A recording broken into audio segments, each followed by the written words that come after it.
or die.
Welcome to Triple D Hot Takes. We're live for week 0 of college football, and what a day this is. So stay tuned as we give you our intro, and we'll take off from here. So here we go, baby. All right now, the waiting's over, y'all know the deal. From the diamond heat to the hardwood steel, Triple D hot takes lighting up the board. Kyle, Garrett, and Hank as your hosts. Yeah, lighting up that scoreboard.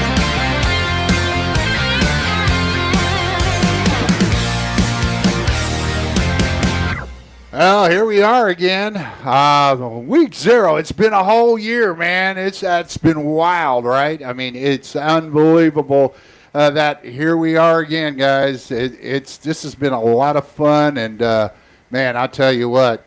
Now we can get into football. Don't you love it, man? The excitement. I mean, come on, Garrett. Come on, Kyle. We got to get this thing going the right way. As soon as you said it, basically was like, here we go again on my own. You know what I'm saying? Yeah, that's right. You know, no, what's going to open the show with? You're ready for the best fucking night of your lives? Yeah, buddy.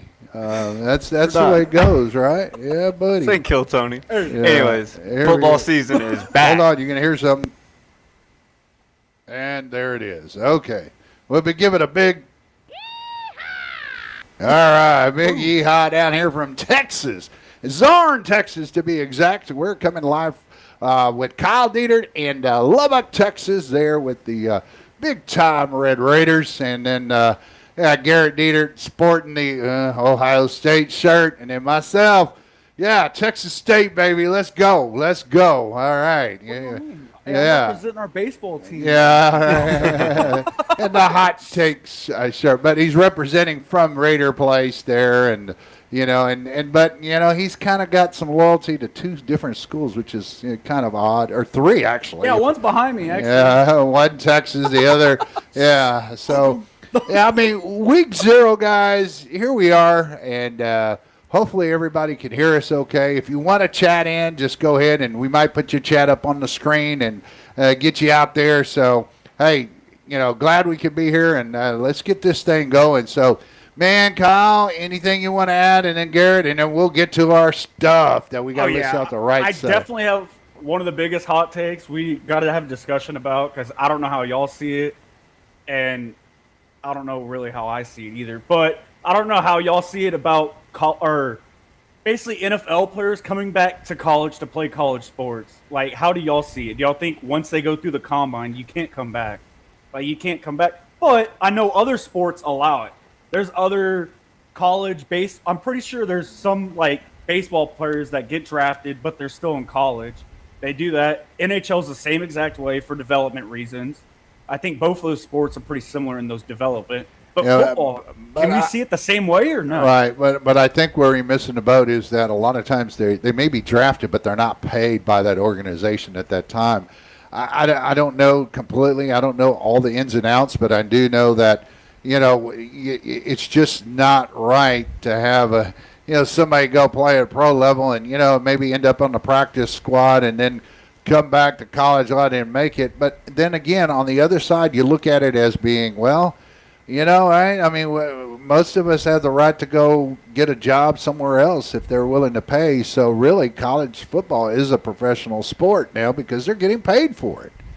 So, yeah. I mean, and that's but it's not fair on one side. I mean, how does a kiddo come back and you let them play after they've already went through the process? But if they have eligibility left, I think they just have to shore up the eligibility a little bit. And so, just purely say, hey, look, you got your 5 years eligibility, no matter how you use it. If you get drafted early in NFL, you want to go to NFL, fine. But most of the really good ones are going to stay back in college anyways because they're going to get paid well. So, it is a quagmire, man. I don't know. Garrett, what's your take on that, man? Well, yeah, my biggest thing with the NCAA and how it is now, the eligibility. Here, get it out. Sorry. But that is the biggest thing. I think there's a lot of college players that are playing way too long, or in college football way longer than they need to be or should be, in my opinion. And so as long as you have the eligibility and you wanted to come back, I mean, I can understand that and I can see that point. But if you're, a 6-year college football player and you try to go in the NFL and don't make it, you shouldn't be able to come back to the NCAA just because you get paid a little bit more and you can actually play. At some point, your time has to end in college football. Yeah, I mean, it will. I mean, there's still those eligibility rules, but they got to tighten it up, shore it up. And I don't know how you deal with it because I think there's some, this is the attorney side speaking, is that there are some constitutional and other issues that may come into play with your ability to be able to go and essentially, work where you like to work and such. And so there's contractual issues and constitutional issues, I think both. But I'm not going to go into depth in that. But I just think, your freedom to be able to work and play wherever you want to, then it could work out. So, yeah. Oh, yeah. But the thing I see it is like these kids make their decision to go to the basically to leave college football for a reason, to go to the combine and then test their skills there and then trying out for a team or something to get a spot. It's their decision to leave, I feel like. Once you make the decision to leave, I don't think you should come back. You left for a reason, but I know once your eligibility is up and you don't have nowhere to go, then basically you're on your own, like at that point. But I think there's a big difference too, though. I believe the NFL, to expand on what the NFL already has, I think they should. I know they haven't done this, and the NFL has been a long time, thing for a long time. They should start a minor league, I think, for the NFL to have minor league teams, but I don't know how that would change up the game. There would be a lot more college players moving to the next level, though, if they did do it that way. But it's just, would they do that? But with that, you still wouldn't be making as much money as you would be in college, especially if you're a pretty elite player, and minor league's a lot about development and all that. But when you're already making lots of money in college, why would you want to go get paid less in the minors just to hope that you get picked up by an NFL team? But, so I get your point. Minors more for those people that definitely their eligibility is already up, really, though, and they're there for that. Sense. Just to maybe pick out the few, the XFL is a great spot to look for those talented standouts that are in the XFL to get them an actual contract in the NFL. Yeah. It's a great spot to pick up some players that are just you have no idea about, but they show it in the XFL, and then you pick them up like the Cowboys did with, I believe it was Turpin or whatever his fast name. But yeah, Turpin as well. Or I think it was one of the speedsters. Yeah. Yeah. But yeah, it's just crazy stuff you find out by doing it that way. Because the NHL has that, the MLB has that. You got all those others that have multiple different leagues and stuff that they can play in after college. Yeah. Well, it's all about money. Yeah. So if you got the money to do it, then yeah, but. Yeah, I know some people out there will be doing the things that they love, man. Just going out there and playing football every day. Some people will love it. They don't really. Yeah. Some care about the money, but others are just out there to have a good time and just play the game because they love it. Good time, yeah. We'll all be dancing like this, yeah. Woo! All right. But yeah, it's just a big take on that because it just really screws a lot of the teams over, especially when you have great connections like Lane Kiffin does. Just basically recruiting people over from LSU that were basically on those practice squads and stuff that played with Ole Miss in the past. Yeah. Basically. But it's very loose.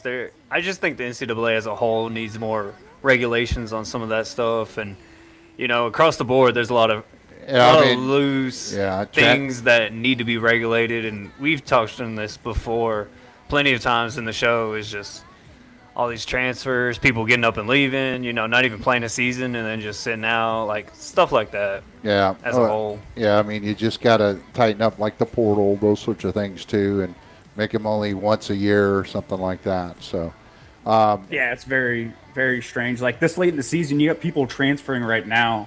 LSU picked up a dude from, I believe it was Notre Dame. I don't know yet. They picked up a linebacker, edge rusher, and then Tech just picked up Tommy Caruso. I believe it's Tommy Caruso. They picked him up. I just lost y'all.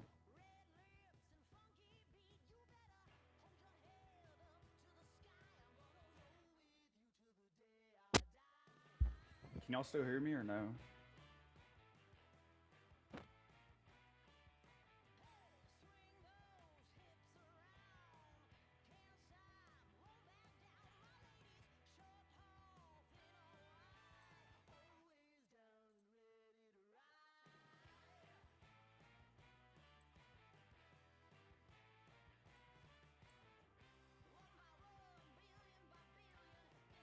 Can you even?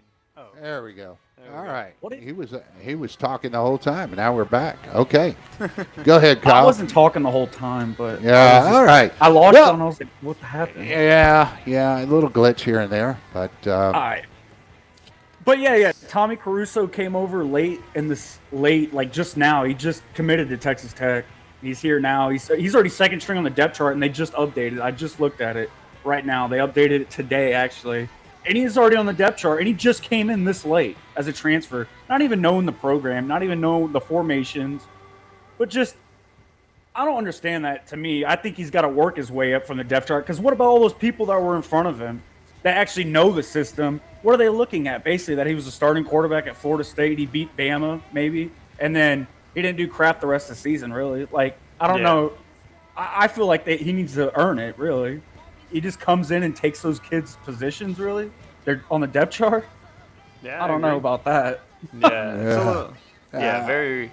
I don't know about that. Yeah, that's not a little suspicious. No.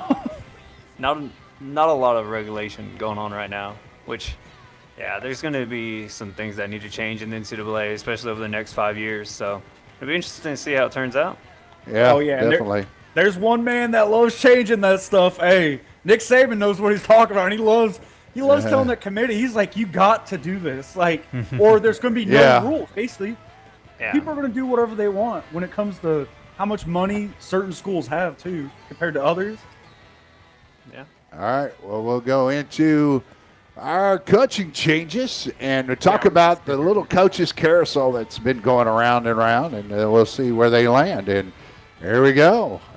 So now with the and we talked about this at the end of our final season show that we did after the national championship. We did touch on this a little bit in one of our previous shows, but we'll go over it again because you'd like to know coming into the season in week 0, what coaches are going to be where. And a lot of us already know about Lane Kiffin, and the controversy that he had caused there. And man, what a crazy deal, right? Oh yeah, man, I've heard a lot of stories about Lane Kiffin, and everybody calls him the bad boy, right, of college football, right? Right. But yeah, they said, man, right now, everybody's saying right now, of course the hype's going to be a little hype right now, but they said Lane Kiffin is probably the one on the most of the hot seat right now, basically.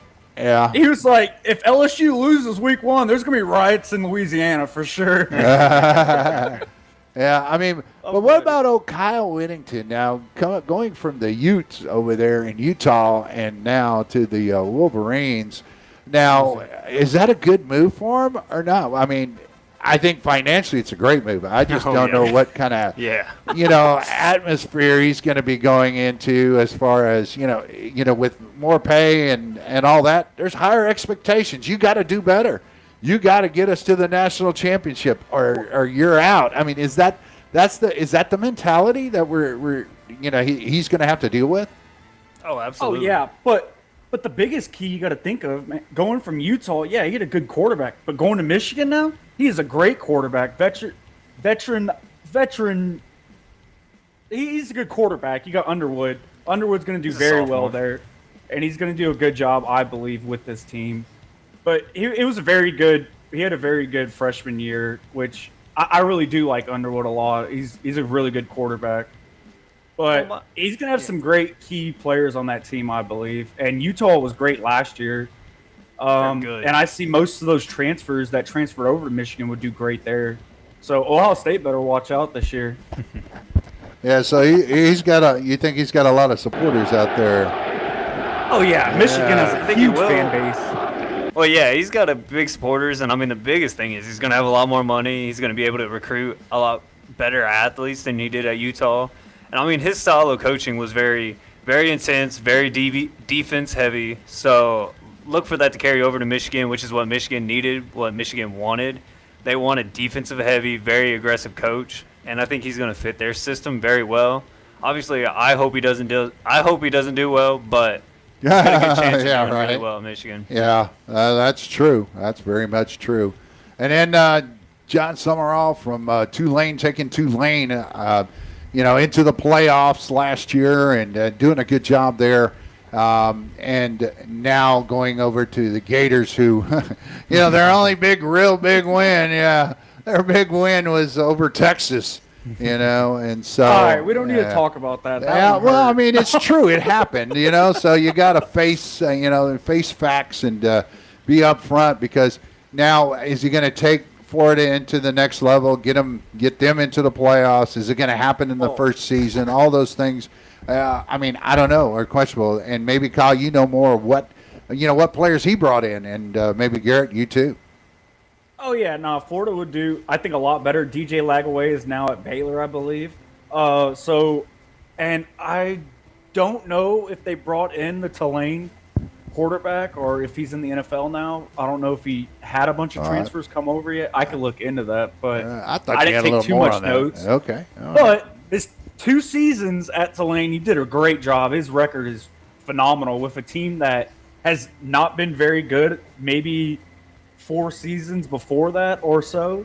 Haven't been great at all. He changed that whole culture, I believe. Right. Well, now, let me go back up a little bit on John Summerall. Do you think he could be riding on the coattails of what Coach Fritz had put together there? Coach Fritz, has, he's at U of H now, and we saw when he got to Tulane, he put together a heck of a culture.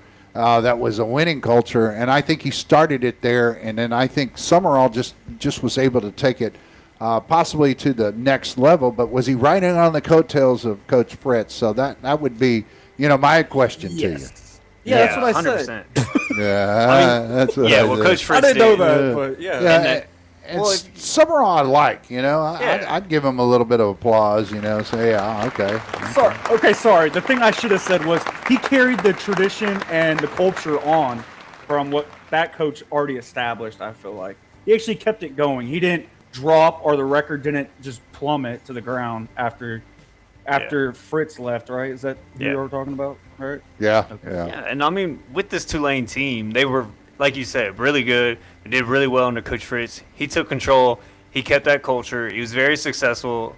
And so going to a new program at Florida, which has been completely dead for the past decade or so, and having a chance to get the better recruits, more money, all these things are in his favor, and he should be able to kind of get a change going. I just think the biggest problem with this is Florida wants to change overnight, and I think it's going to be a process. It's going to be he's going to have a couple years that are going to be rough, very mediocre seasons, just because it's the SEC. But if you give him a chance, he could have a chance of turning this Florida team around. Well, now going to we're going to go look at Matt Campbell. Now, I don't care if if you think he's jumping ship after he did such a good job of getting Iowa State to be actually contenders, and contenders in a way in the Big 12. But man, I like this guy. I don't, I love his fire. I love his enthusiasm. I mean, he's the kind of coach that I would play for. Matt Campbell, I'm talking about. So, what are your thoughts on Matt Campbell, guys? Well, I like Matt Campbell. I think he's done a great job at Iowa State. Built a really strong program. I mean, you look at players he had with Brock Purdy and Beck last year. Rocco Beck, I think, wasn't bad. Did well in his system and his scheme for the most part. I just think he's going to have a really big hurdle of this Penn State team that's expecting championships. They've been so close so many years, so good, but they can't beat the best team. I think that's going to be a huge hurdle for him, and I think he struggles with that for the first few years when he can't beat the Ohio States and Michigans and Indiana now, Oregon. He's going to have a tough time, but I think he'll do a good job in the long run. Yeah, Kyle? And I feel like the number one thing switching over from Iowa State to Penn State, I feel like he definitely has more resources. And definitely, I feel like the players at Penn State definitely buy in more than at Iowa State. we know the fans. Hey, the fans definitely buying at Penn State more than Iowa State. There ain't no doubt about it. A wideout at Penn State tops basically anything else in the country. The fans go crazy, and that's what's going to help him out too. Which he's not going to be able to expect that at one of the home. He's going to be shocked at the home games how his fans will show out and support him because that Penn State fan base is wild. But he's of course going to have more money and definitely more resources here at Penn State, and I believe he's going to do a decent job. Yes, he's going to have to definitely rebuild most of this team, I feel like. But he already has a great veteran quarterback that is a senior. And then I was just counting the numbers. They do have 13 starting transfers right now on this Penn State team. So it's just basically moving in these new players and actually developing them to work as a team, really, building that team bonding. And I feel like Penn State shouldn't be as bad as last year, for sure. Well, yeah, I definitely think they should be better than they were last year. And then we get into talk about the transfer portal and all these transfers coming in. Sometimes it's really great, and then other times the pieces don't all fall together and you see a big drop-off. We've seen that before where a team full of transfers ends up having a terrible year, and then a team full of transfers goes out and dominates. So it's hit or miss there, but I think he's got a good chance of doing well. And then we look at someone like James Franklin going from a big-time Penn State team down to VT, Virginia Tech, who's been struggling for a long time. I think James Franklin probably has the hardest task out of all these new coaches coming into this program that's been pretty dead for a while and trying to bring that back up, build that culture. So he's got a tall task ahead of him. Yeah, I believe James Franklin and Eric Morris definitely probably have a really tough first year, I feel like. Definitely rebuilding a lot. Maybe even Florida, too, at John Summerall's. Yeah, John Summerall's I feel like they got a tough time, too. But definitely, yeah, him going from Penn State, though, to Virginia Tech, yeah, I feel like he's going to look at this and be like, dang, where's all the money and resources that I used to have? Hey, at least his schedule's a little easier now. Yeah, but it's just... Yeah, it is. It'll be really good. I've had multiple people saying that, James Franklin's going to turn this program around in 1 year, and they're going to be really good this year. I'm like, not in a year. No way. No. I would not buy into that hype, though. No. But he might end up in the top, maybe the top 20, but I can't see them going below that this year. Yeah. If anything. They're not. Yeah, they're not going to. I don't even think they'll crack top 25.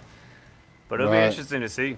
Yeah, we do have a comment as to what do you think about Coach Joey McGuire this season? So, he'll be fine. Who said that? He'll be fine. Yeah. Well, who said that, Ed? Nolan. Nolan. Okay. Yeah. So he's a good coach with lots of money right now, so you better be good.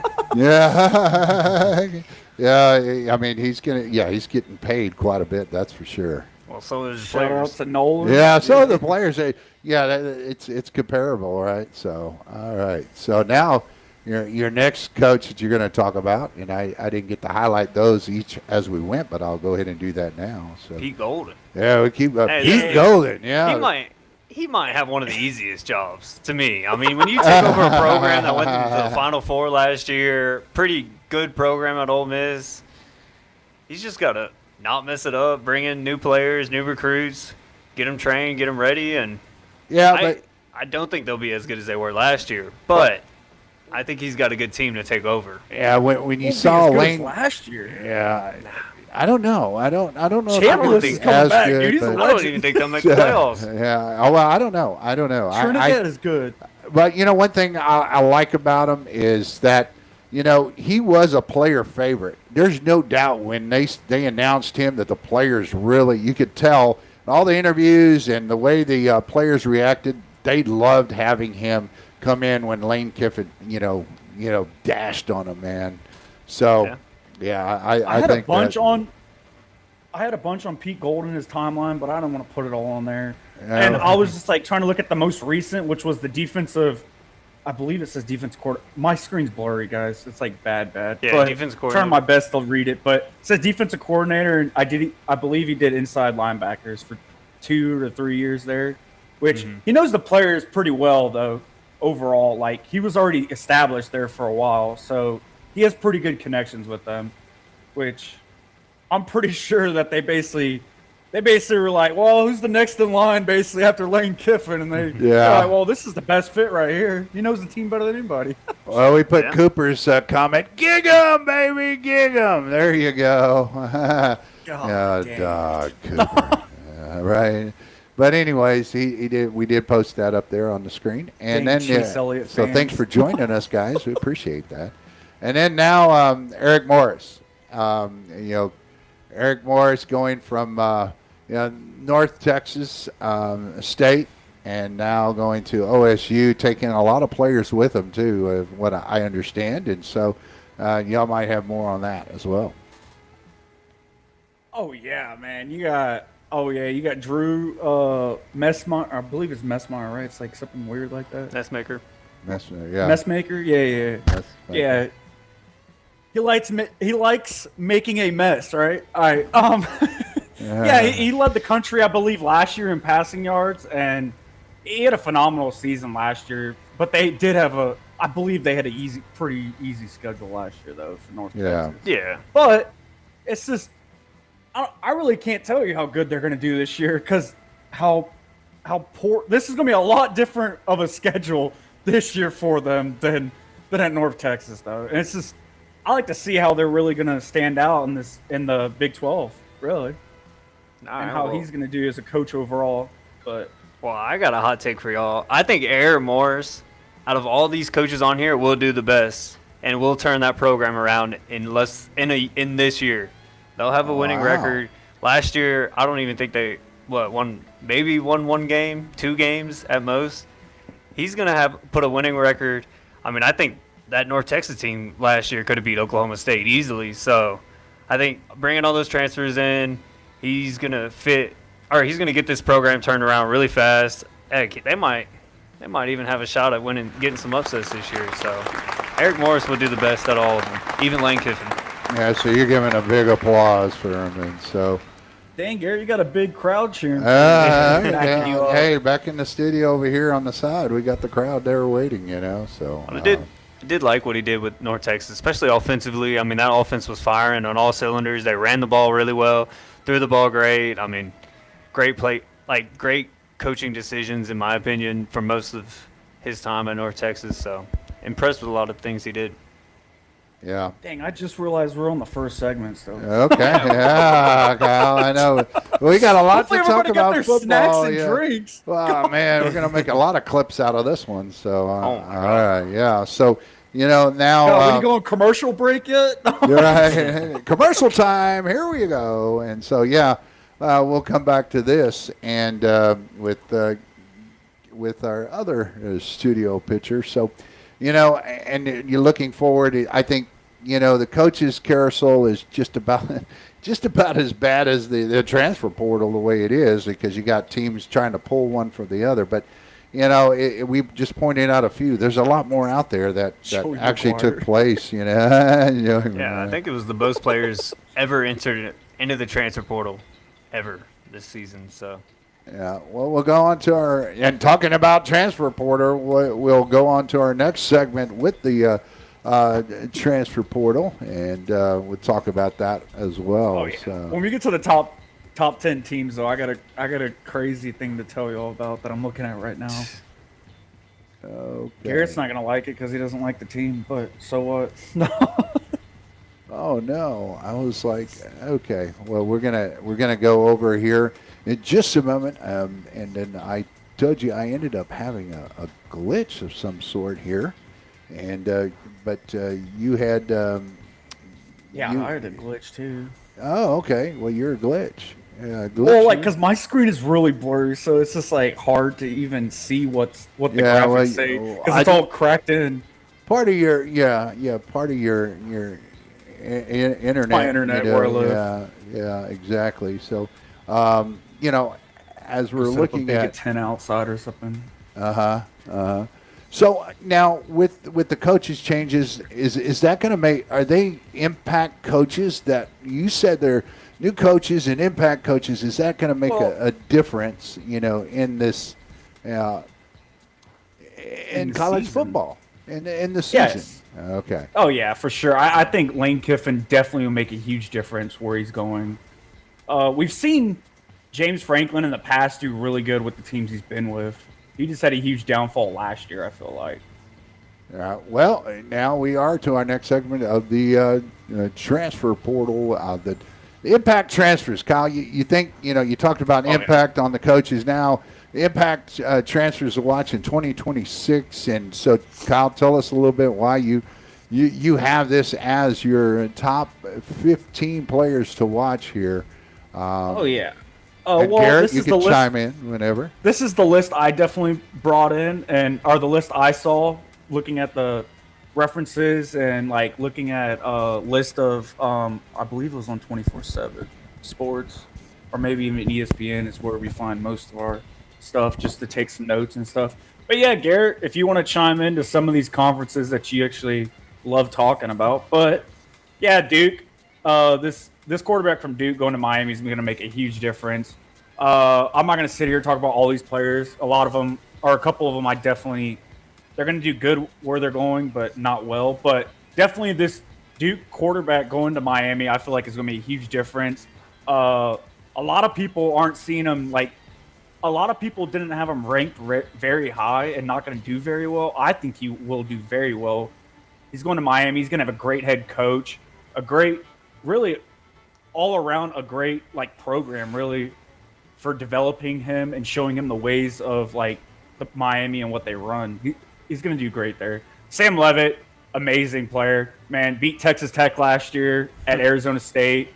That was a rough game for Tech to go on a away game to play at Arizona State with it was either second string or third string quarterback.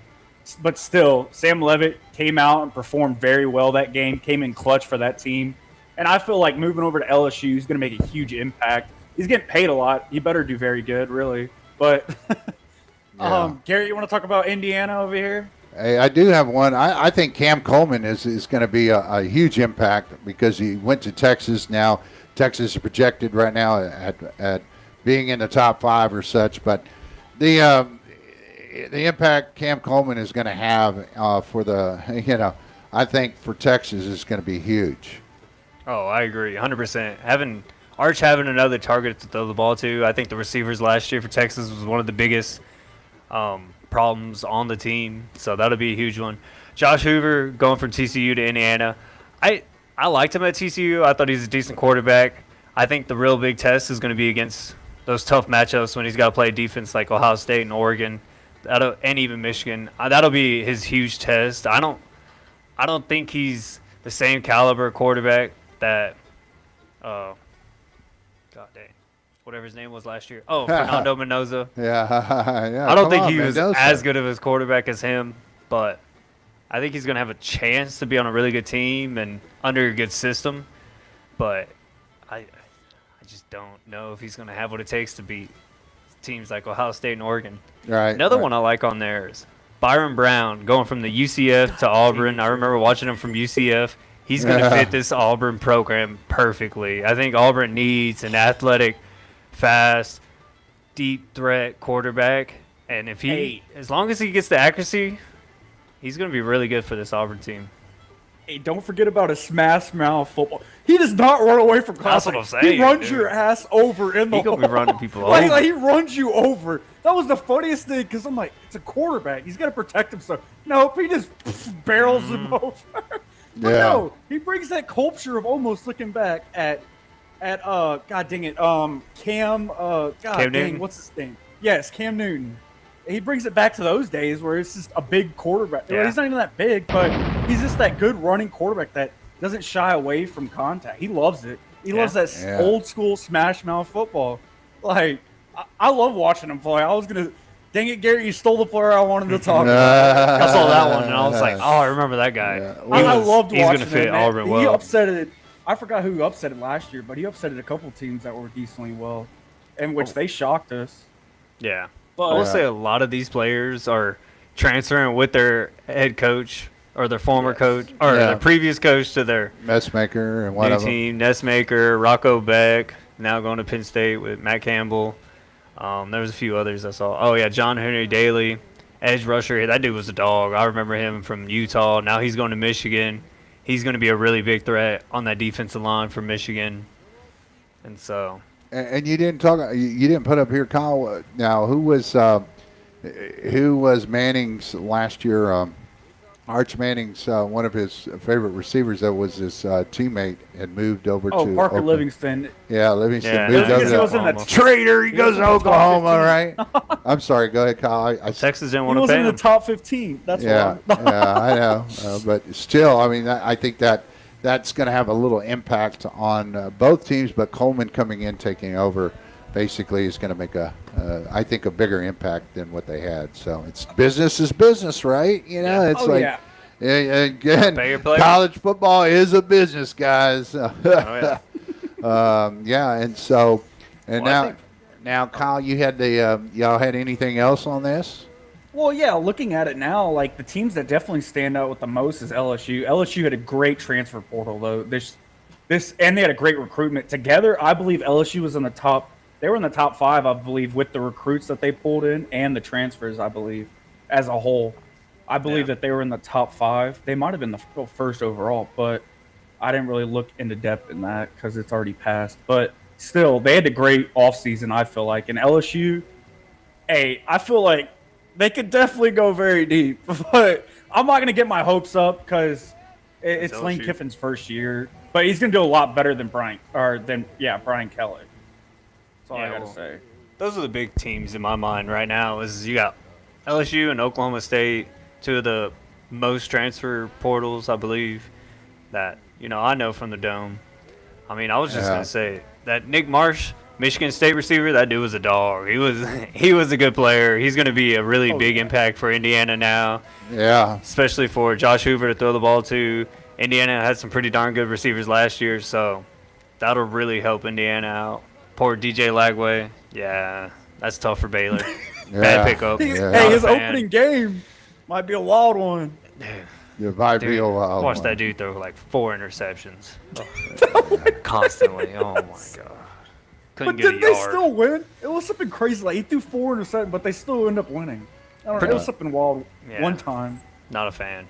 Yeah, well, our next segment, we'll be looking at the top 10 teams and top 10 players that we want to look at. So let's go ahead and bring it up on the big board. Right there it is. Right there for everybody to see. Hey, I made this, guys. I actually made this one. Y'all like it? Oh, good job. Yeah, Kyle, a little off-center there, but yeah, it'll work. Okay. All it's not going to be perfect, guys, okay? Well, all right, so we got, what beer do you think Lane Kiffin orders just to annoy people? What, a Heineken? I don't know, man. What beer Who is just it? asked that? That was Nolan. Yeah. You can have ChatGPT freaking. I know. That's what I thought. I was like, what are you talking about? Yeah, it's like, what beer do you think Lane Kiffin orders just to annoy people? All right, Kyle. Yeah, Did you have something to say about this? I have no Bud Light. Top 10? Yeah, that's a good one. Bud Light. There you go. Yeah. Oh yes, Garrett. My hot take for this is I'm gonna talk about y'all's least favorite team out of them all has got to be Notre Dame. Notre Dame is surprisingly going to be really good this year. They only had, right now starting, they only have five transfers right now starting. Their whole team basically stayed, really. A lot of their team stayed. So they do have, I feel like they're going to have a very good season this year. And I know y'all hate Notre Dame. I love Notre Dame, and they're going to do a great job this season, I feel like. You don't love Notre Dame. Yeah, you just like them, you say, right? I don't love Notre Dame. Shit, that's like your fifth team that y'all hate them. Yeah. I like Notre Dame. This is what I'm saying. Well, I mean, I won't say it right now, but I guess I would say that most of the time you see, when you do have Notre Dame on a field, this is what I'm saying. All right. Let's hit any other surprises in this top 10? And I keep going back to, and you're going to see kind of a pattern, but I think A&M being at 8 is actually a surprise to me. Even though they did well last year to get to where they needed to be to at least have a chance. And I think that A&M is, to me, is a bit of a surprise. Yeah. Oh, yeah. I mean, I think to me. A&M should have a really good team this year. I think their defense should be a lot better. Marcel Reed's coming back. They should have an offense, but still can't buy into A&M all that much. Yeah. I just Marcel Reed just doesn't seem to be able to get the job done when the moment's the biggest. So that's what I would be skeptical of, especially for A&M. One of the biggest ones for me is, well, one of the biggest things in general is you look at the last 5 years, the top 10 or the preseason AP, none of it pans out. I mean, I think half the top 10 last year wasn't even ranked by the end of the year. I see a team like Indiana is probably going to drop a couple games, in my opinion. They should. Ole Miss, they might have a tough couple games. But other than that, Oklahoma might actually be good. That scares me. Texas better be good. I think Ohio State, Oregon, they're going to be good. Georgia's probably going to be good. Notre Dame's probably going to be good. I never like Oregon to be like in the top 4 because I think they'll usually blow it somewhere along the way here. They blow it in the playoffs. Yep, that's why. Yep. Playoffs is not for them. No, and that's why I don't care for them. And Cooper does say, "Hey, Aggies national champs, man." You never know. That's why we play the game. Yeah. All right, Garrett, real quick. Hey, predictions of the season. What would y'all's top 5 look like by the end of the season? Y'all think? Not the preseason rankings that these are, but the top 5 at the end of the season rankings. Oh, easy. No, I don't think it's that. Ohio easy. State, Texas Tech, Oregon, Notre Dame. I In think that order? I think Georgia be in it, but we'll talk a little bit more about Tech's that. going to be that good. I think Tech's got a very favorable schedule. Let's say that. I think Tech's could easily go undefeated this year. Yeah, but the bye screws us. I was watching the ticker down there and seeing that Tech picked up a QB. That's what Kyle was saying. Yeah. The worst part is when you look at a team like Texas and Ohio State, they play each other, and their schedules are freaking way tougher than someone like Notre Dame or Miami. And I don't even think Miami is going to be all that good this year. Yeah, I think they're going to be okay, but I don't see them in top 5 this year. So, yeah. All right. Well, we'll be Kyle, do you have a top 5? Along. Yeah, we're just going to screw my top 5. No, go ahead, Kyle. Say what you got to say, man. All right, let's go. I got Ohio State. Give me Texas, Georgia, LSU, and Notre Dame. Oh. Didn't even pick you got LSU coming in there, your other team you really like. 3 SEC teams. Yeah. The thing that screws over is all the SEC. Man, you could put the whole SEC basically almost in the freaking playoffs. Or most of them. SEC biased. Yeah, that's right. But no, I like Ohio State somewhat just because you like them. Right? Yeah. Well, I could be a bandwagon after all my teams drop or fell the challenge, really. Yeah, I got you. But anyhow, now our next segment, our next piece is going to be on the top 10 players to watch. And I think, Kyle, you put together, again, a good list that we can take and really try to, sink our teeth in, right? One player that I need. Yeah. I highlighted him in the script for the Heisman and the top 10 players. But, yeah, let's go ahead and talk about it. We'll go ahead and go there as well. So because it's. Yeah. And yeah. Go for it, Dad. All right. I was just saying, I like Jeremiah Smith as a wide receiver to be watching. As we'll talk a little bit about the early Heisman watch that we're going to go ahead and start now. Why not? And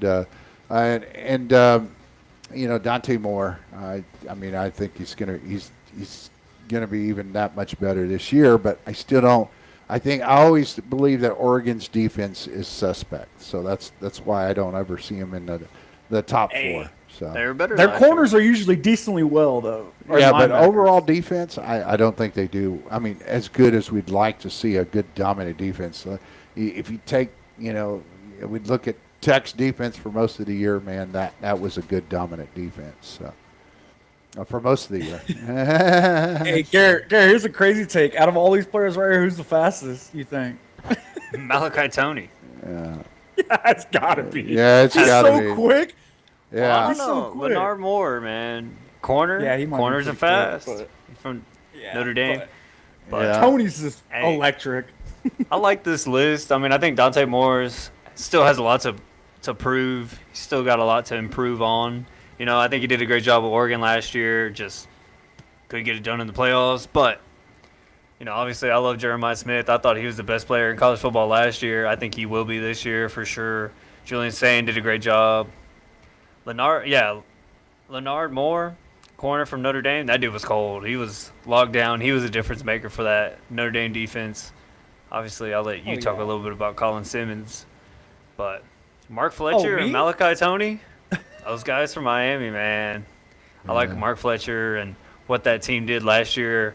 Get up on them, and then third, fourth quarter, pound the rock to Mark Fletcher and rely on their defense. So worked out well. Yeah, Malachi Toney, that guy is going to be still a playmaker. So Miami will always have a chance as long as he's on the field. So. Oh, yeah. Let's see if somebody in the comments pick up on somebody that's in this list that definitely shouldn't be in the list right now because he hasn't been practicing with that team right now. I believe he's battling an injury or doesn't want – I don't know. I think it's an injury right now, but don't expect him to play until the mid of season, which is going to hurt his Heisman campaign by far, and that's Hardy. Hardy right now is questionable. I don't know what's going on with him right now or what injuries he's battling, but he's battling something right now, and it's going to really hurt his campaign because he was a phenomenal running back for that team last year, and he really carried that team by far. Mizzou was a run-heavy team, and he carried the load for sure. And I have him under the early Heisman, which I need to take him off because I didn't know he was battling injury, and I don't even know what's even wrong with him, really. I read up on it the other day, and I can't remember it, but I need to start remembering things like that. That's a huge part of that team, and he's one of the big – he's definitely their whole team. So, Kyle, who was it that you thought should be on here? I would move up. I would bump everybody up and – move Hardy out. God, I forgot who I had on the bubble last. I think it was maybe C.J. Carr. I would probably put up there. Sam Levitt might be up there. The running back from Ole Miss. Yeah. Lacey. Lacey's a good one. He was a good running back. So you do have other players that just couldn't list them all, and so, but I mean, yeah, that's exciting to see some of the moves that we had, and now where these guys are going to settle in the fact that this is going to be, look at I think.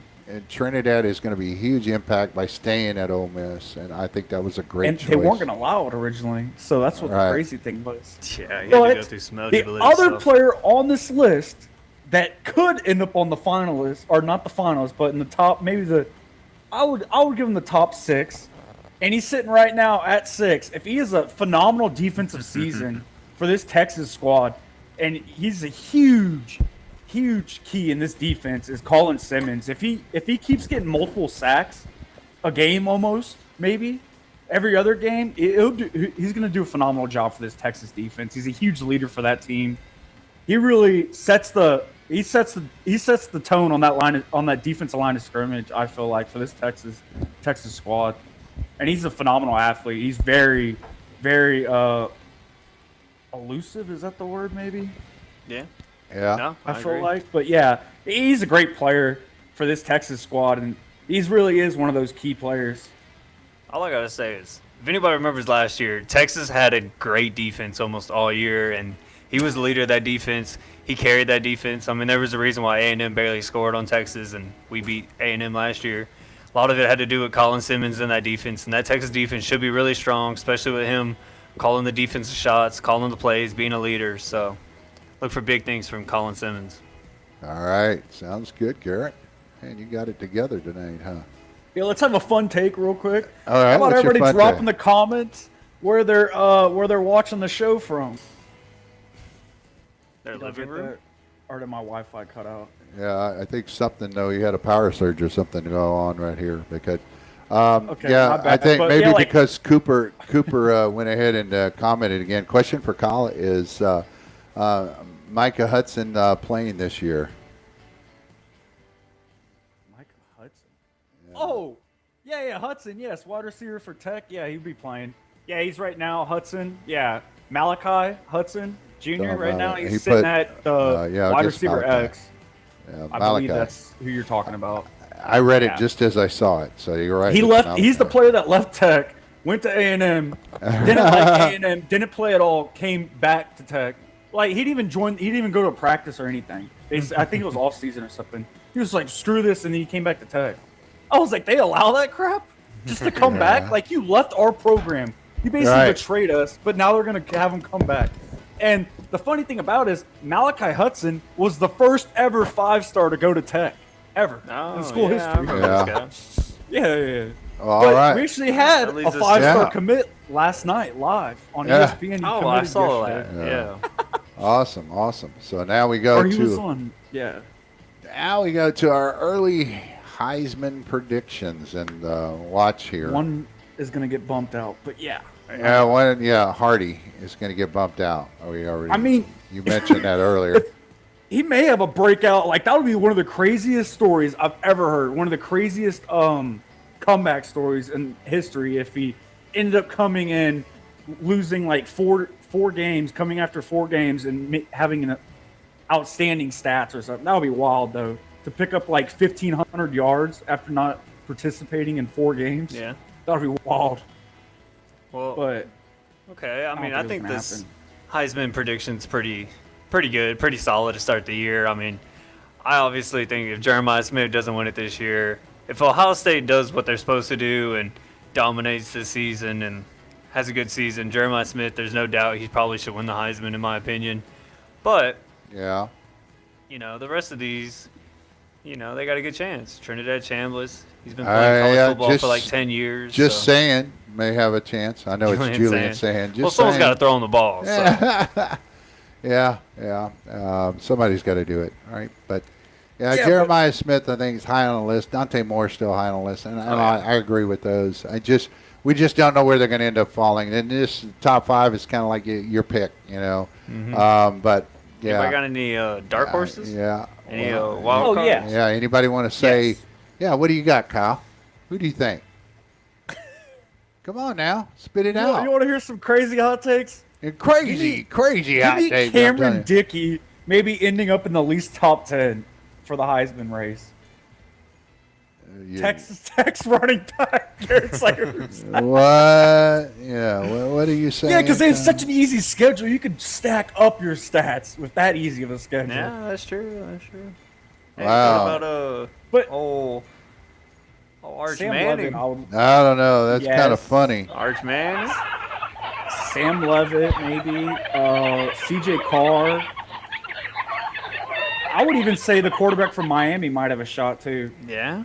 Josh Hoover, maybe. Indiana. Nah, Indiana doesn't go 2 years in a row. Hey, we all know what Cooper's about to say in the comments. Marcel Reed. Oh no! Look, Cooper. I'm gonna put that up on the show it on the stream. And what did he say? Oh my God! I just hit the wrong one. My bad. Here you go. Now, Reuben Owens, dark horse.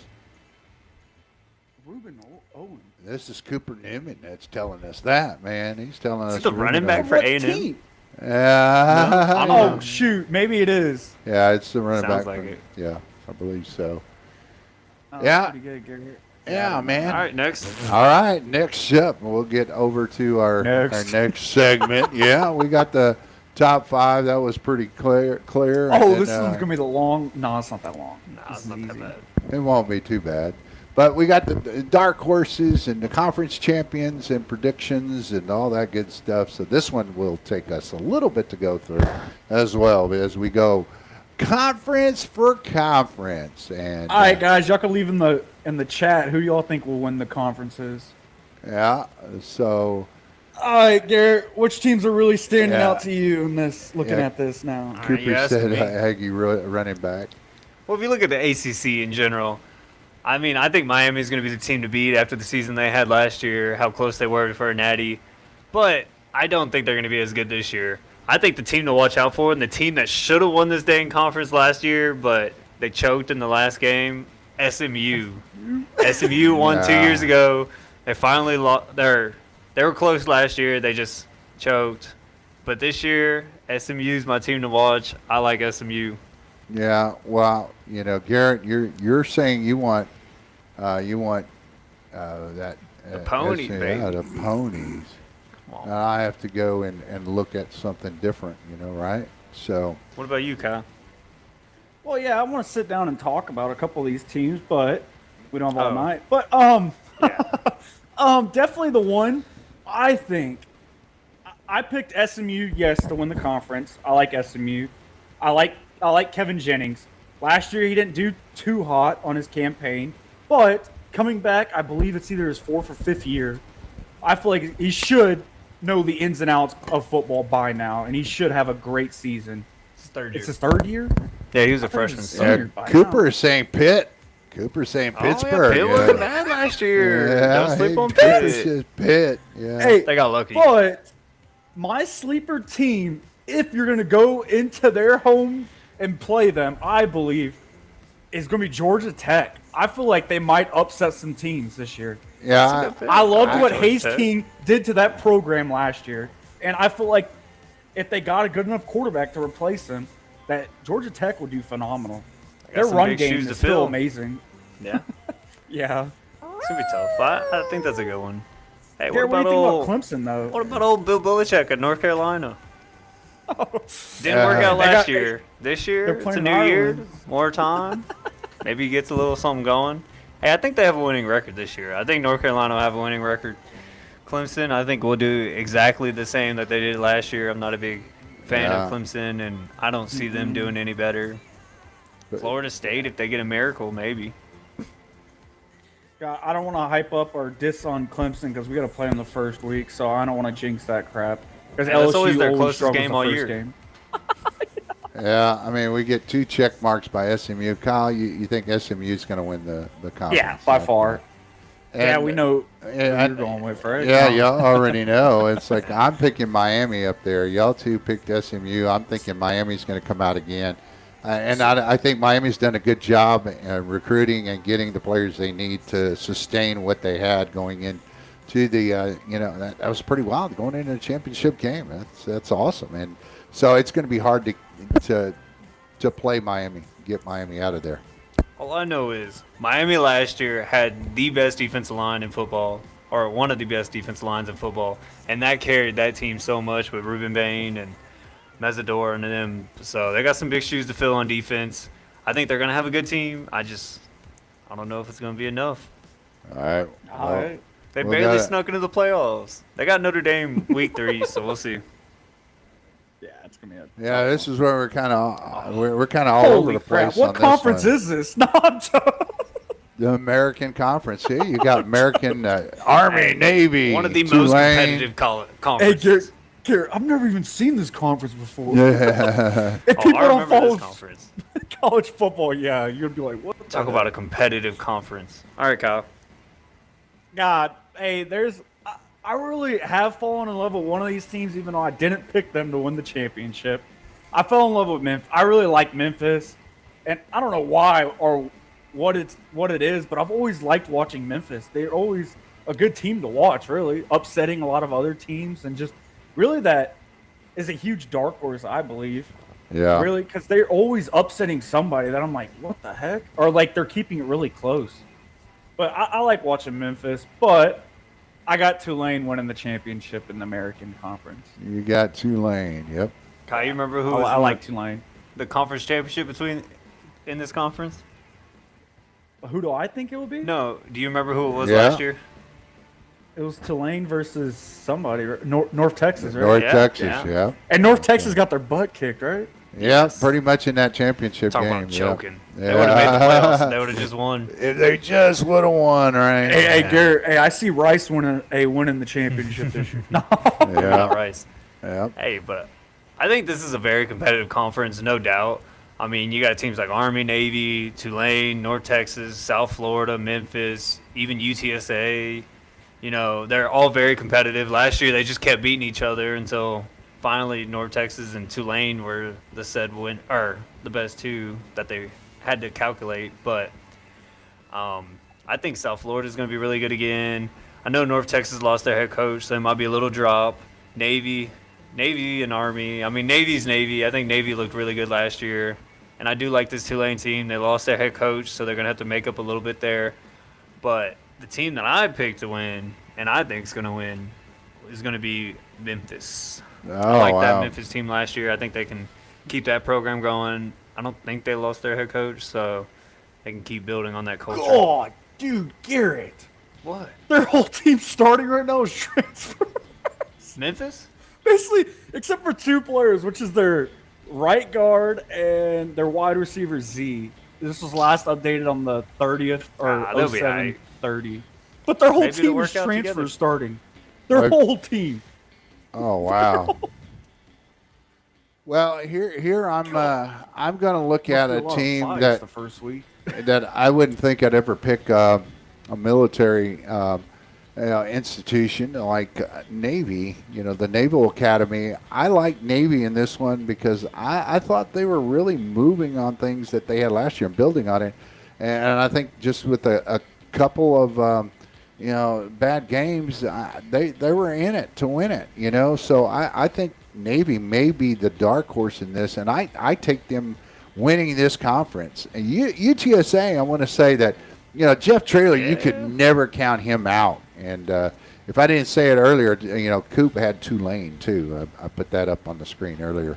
So on this one, so he agrees with Garrett on that one. So, I'm sorry, Kyle, and Kyle, you picked Memphis. Well, I'm going to take Navy here to win this conference.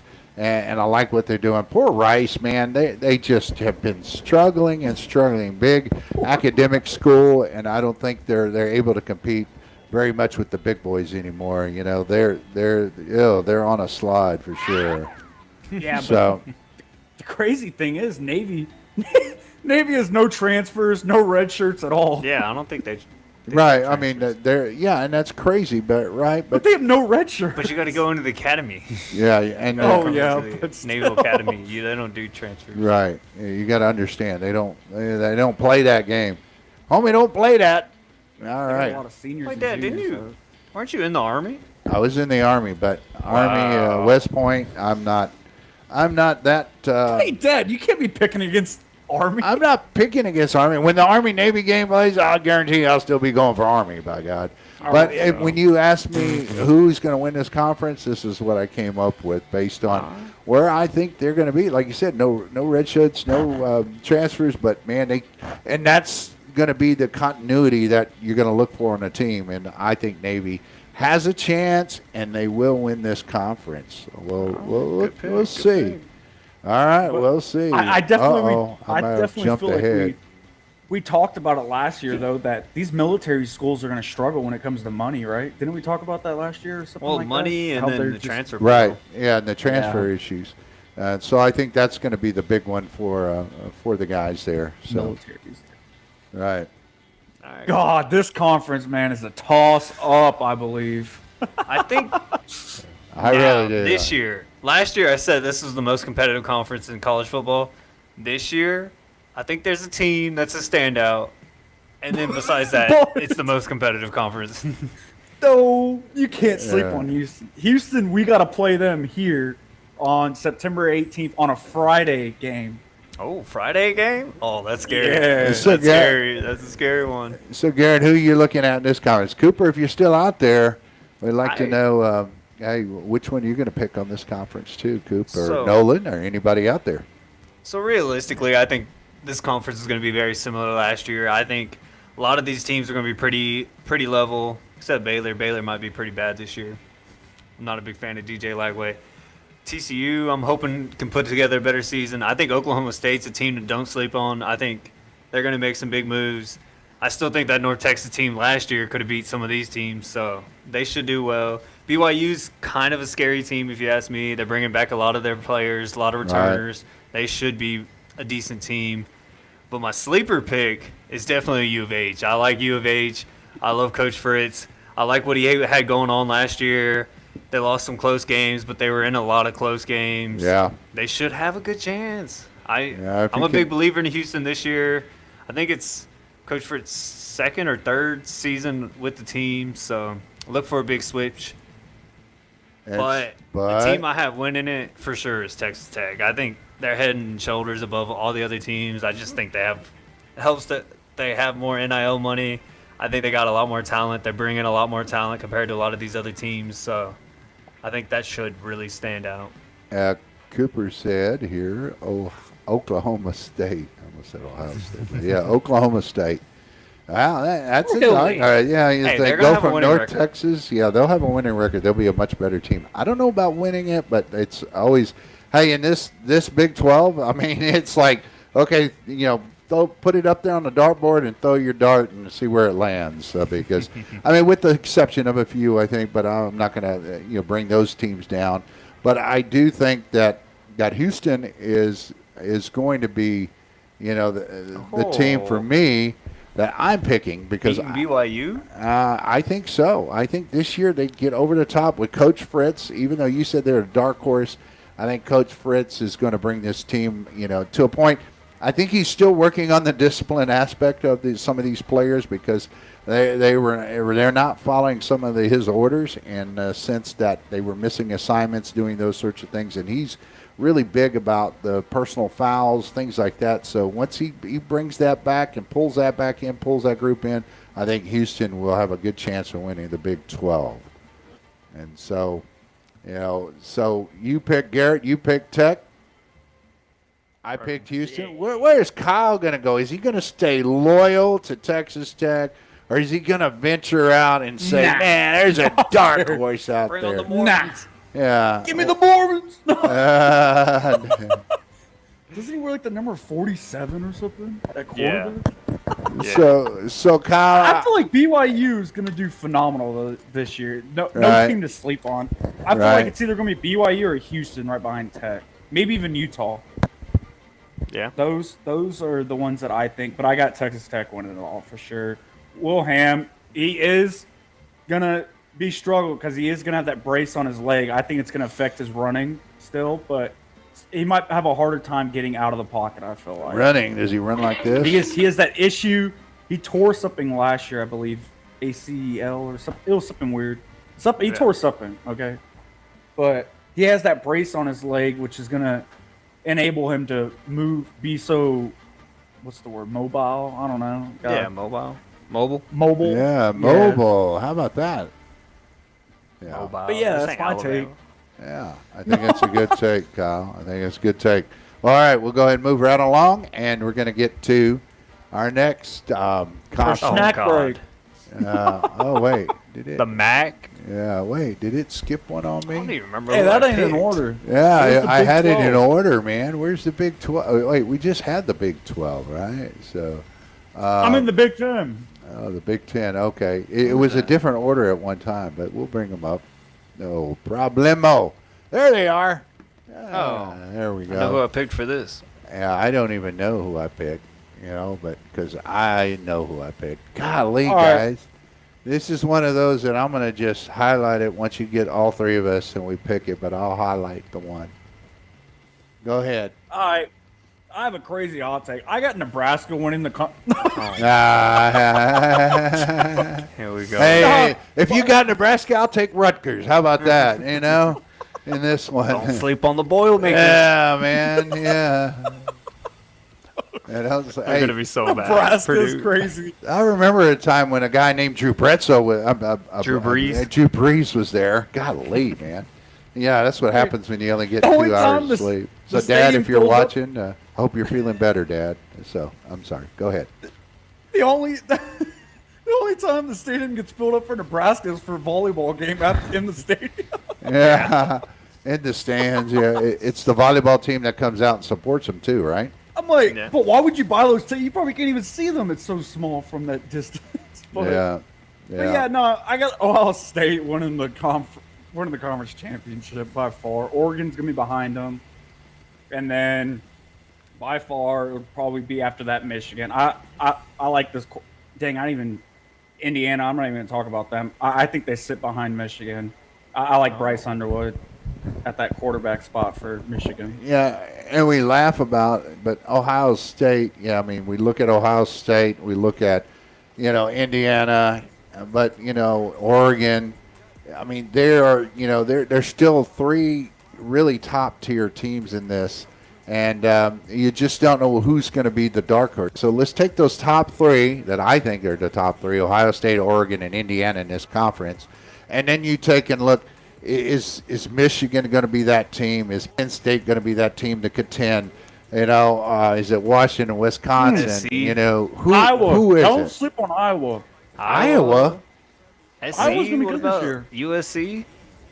Yeah, I mean, Iowa, I could always say that Iowa's always somebody Decent. you can't. Yeah, they're always good. They're just not great, but they're a team. But what I'm talking about consistently over the years, and Iowa, is always a team that you just can't take them lightly. You've got to take them serious and be ready. But I know that's easier said as a fan and such. But players, we try to put ourselves in a player. We believe that players take every game serious. It's not like they don't. But as fans, we look at it. You can't overlook Iowa in any game. I think they'll have ability to upset anybody in here, and I think that between them and possibly Penn State, that could be contenders. But otherwise, Ohio State, Oregon, and Indiana are going to run away with this particular conference, in my opinion. But I'm going to pick Ohio State overall. So that's my pick. Who's going to win this conference? And sorry, guys. Ohio State or Oregon? No, you got to commit, Coop. You can't say. You can't, that's not a question mark at the end. So Coop puts up there Ohio State or Oregon. Well, pick one of those two. If you're going to take Oregon, take Oregon. Oh, what were you going to say? Y'all want to hear something wild? Okay, here, real quick. We all know who sits in the top 10 and their rankings. Okay, but outside the top 10, you got USC sitting at 14. You got Michigan sitting at 16. You got Washington sitting in 17. Iowa sitting in 22. And then after that, that's it for the conference. Wow. For this conference. Did you say? So you got Washington up there. Wait, did you say 14 for USC? Yes. And then okay, so they're ranked number 14, and then Michigan 16. Michigan is 16. Yeah, they're and still up there. Washington is 17. Oh shoot. Oh, and then sorry, I missed Penn State. Penn State's right behind Washington at 18. At 18. God, man, damn. they got them high ranked compared to last year. And then Iowa 22. Well, I can't go that high, but I don't want to go that high. Yeah, but we know who's ranked number 1. We know who's ranked number 2. And so out of this conference, And then Indiana's ranked number 6. Oh, number 6. And so there's a lot of them that are ranked in this Big Ten. Yeah, I mean that's crazy, right? Look at all the rankings that are in with this Big Ten conference, and they're leading the way on making those rules out there to say, hey, look, no NFL players coming back and playing in our conference. That's for sure. But can they uphold that? I don't know if each conference can have that authority over the other, but we'll see. Well, that is it's just crazy though to see. You got Washington, Michigan, and Penn State all right there, really. Right. And then the other wild thing was, I don't know if y'all heard this, but this is the first season in college football to ever have the same conference ranked 1 and 2. I think the first time ever, I believe they said. In the preseason? Yes. Oh. Yeah. In the same conference. Well, I see that. I see that Coop. I put Coop in a corner, and he kind of came back and said, "Okay, I'll pick one of them." So he picks Ohio State. So attaboy. Yeah. So, anyways, right. Yeah. Well, I agree with you, Dad. I mean, I think Ohio State, Oregon, and Indiana right now have really separated themselves as the top contenders. And I think there's a reason why all those other schools are ranked so close. Is just because we don't know who's going to be that fourth team, who's going to be the best out of the midway mediocre pack, and I mean a lot of times that team's going to have a chance to try to make a playoff run, especially if Ohio State, Oregon, Indiana, especially if they dominate, like they should this year. Then another team like SC, Michigan, even Penn State, they can have a chance of getting in that playoffs. I'm going to take Ohio State. I think Ohio State is going to have a really good team. They had the best defense in all of college football last year. I see that happening again. They're bringing back a lot of their stars on offense. They should, on paper, theoretically, have one of the most talented teams and be one of the most dominant teams, I think, this year in college football. I mean, I think they're going to have a tough battle against Oregon, and they'll play Indiana, and they'll play Texas. Yeah. And they got to beat SC on the road, I think. They got to play Michigan on the road. They got to play Penn State. So it's going to be a little battle this year. I think it's going to be a little tougher, but I think they can get the job done and be ready for the playoffs, battle tested.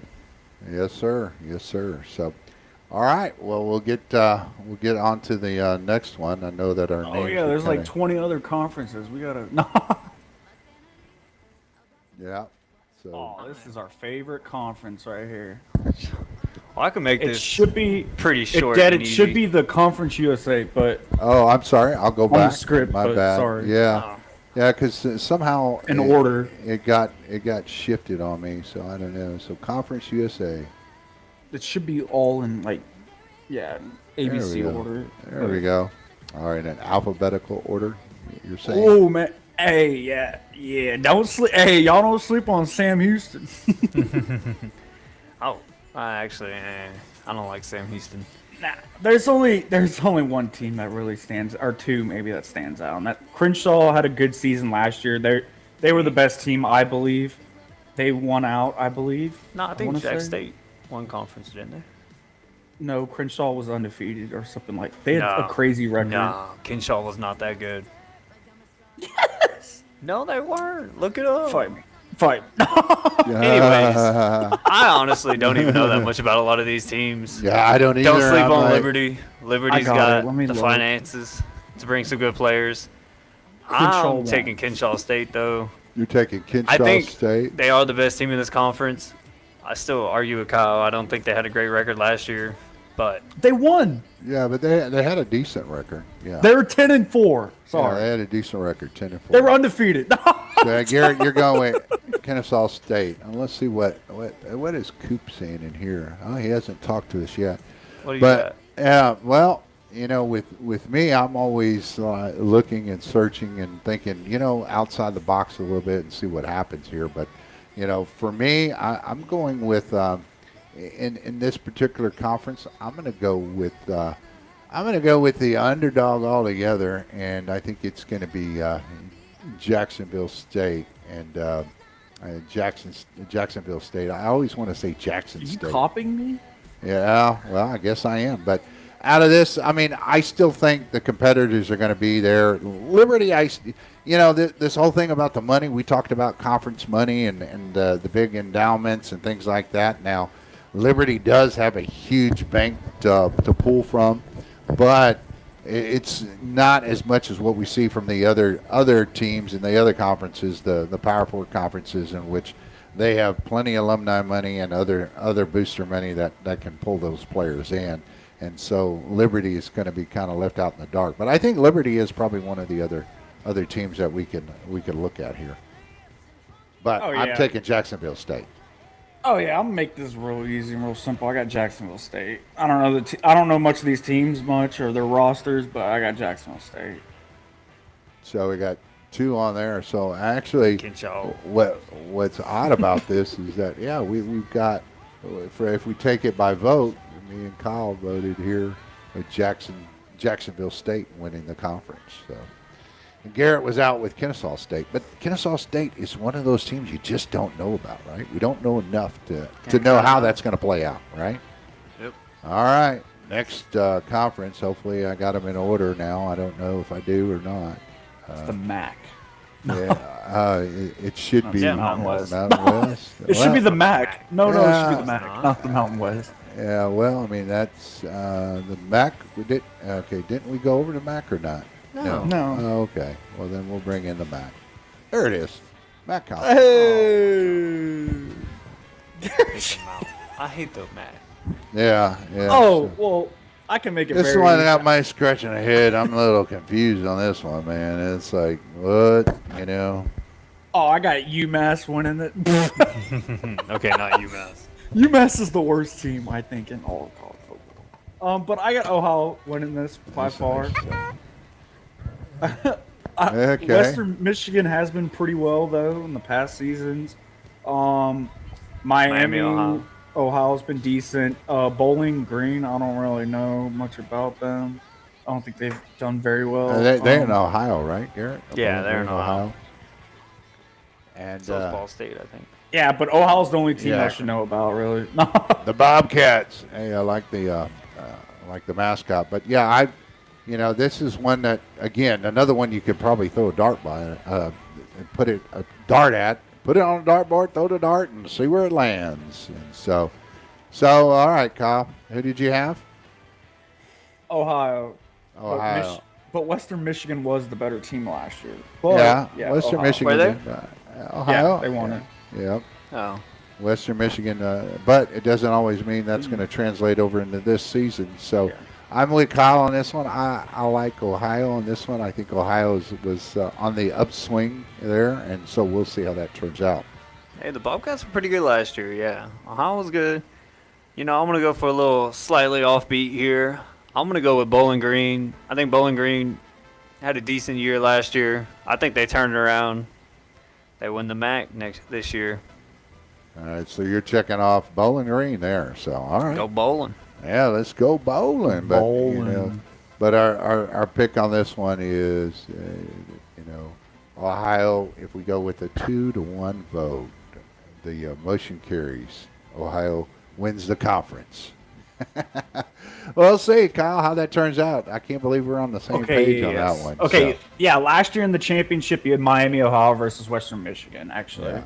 And Western Michigan did end up winning 23-13. Yeah, but you know what? If I remember right, it was a close game till towards the end. So.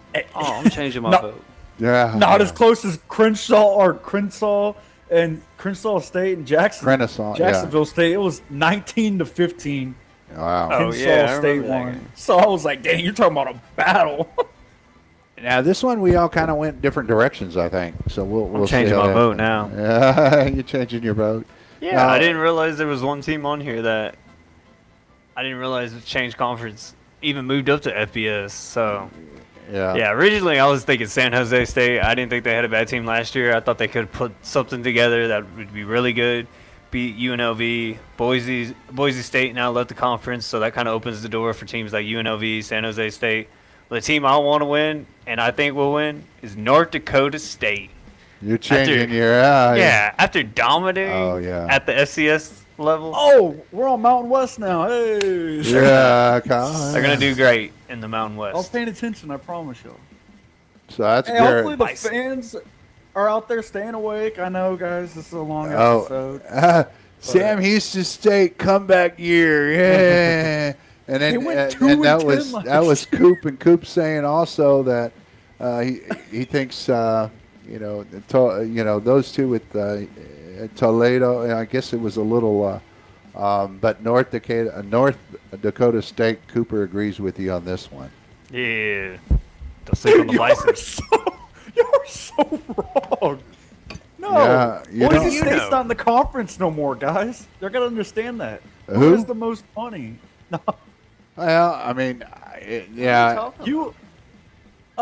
Boise State and all them left this conference. That's what I'm saying. With Boise leaving, that opens the door for someone new. Like North Dakota State. But one team that stands out that has a lot of money, I believe, is UNLV. And I got UNLV winning this by far. They have the most, I feel like by anyone in this conference has the most money, it's UNLV. Well, I agree with you, Kyle, and I'm going to go with UNLV. I know that, again, we know it picked ain't the same. This is scary when me and Kyle are picking the same one. So, I think that, so we're highlighting UNLV to win this thing, to win this conference. So, last year the conference champion was UNLV versus Boise State. Boise State won 38-21. Yep. Yeah. So, what do you got on the next one? We'll go up there. The Pac-12. Is it? We all know who we're it's picking. In order, right? We'll find out. Garrett, there it is. Was it picked against us? Yeah. Yeah. Garrett's so freaking non-biased. We're all biased. Garrett's like, well, I'm gonna actually pick the right team. Yeah, I mean that's his choice, right? That's why we play the game, right? And that's why we do Garrett's this. gonna be wrong anyway, so I don't know. I got Texas State winning because they have the best. They have the best trio right now in all of college football. I believe State? Out of their conference.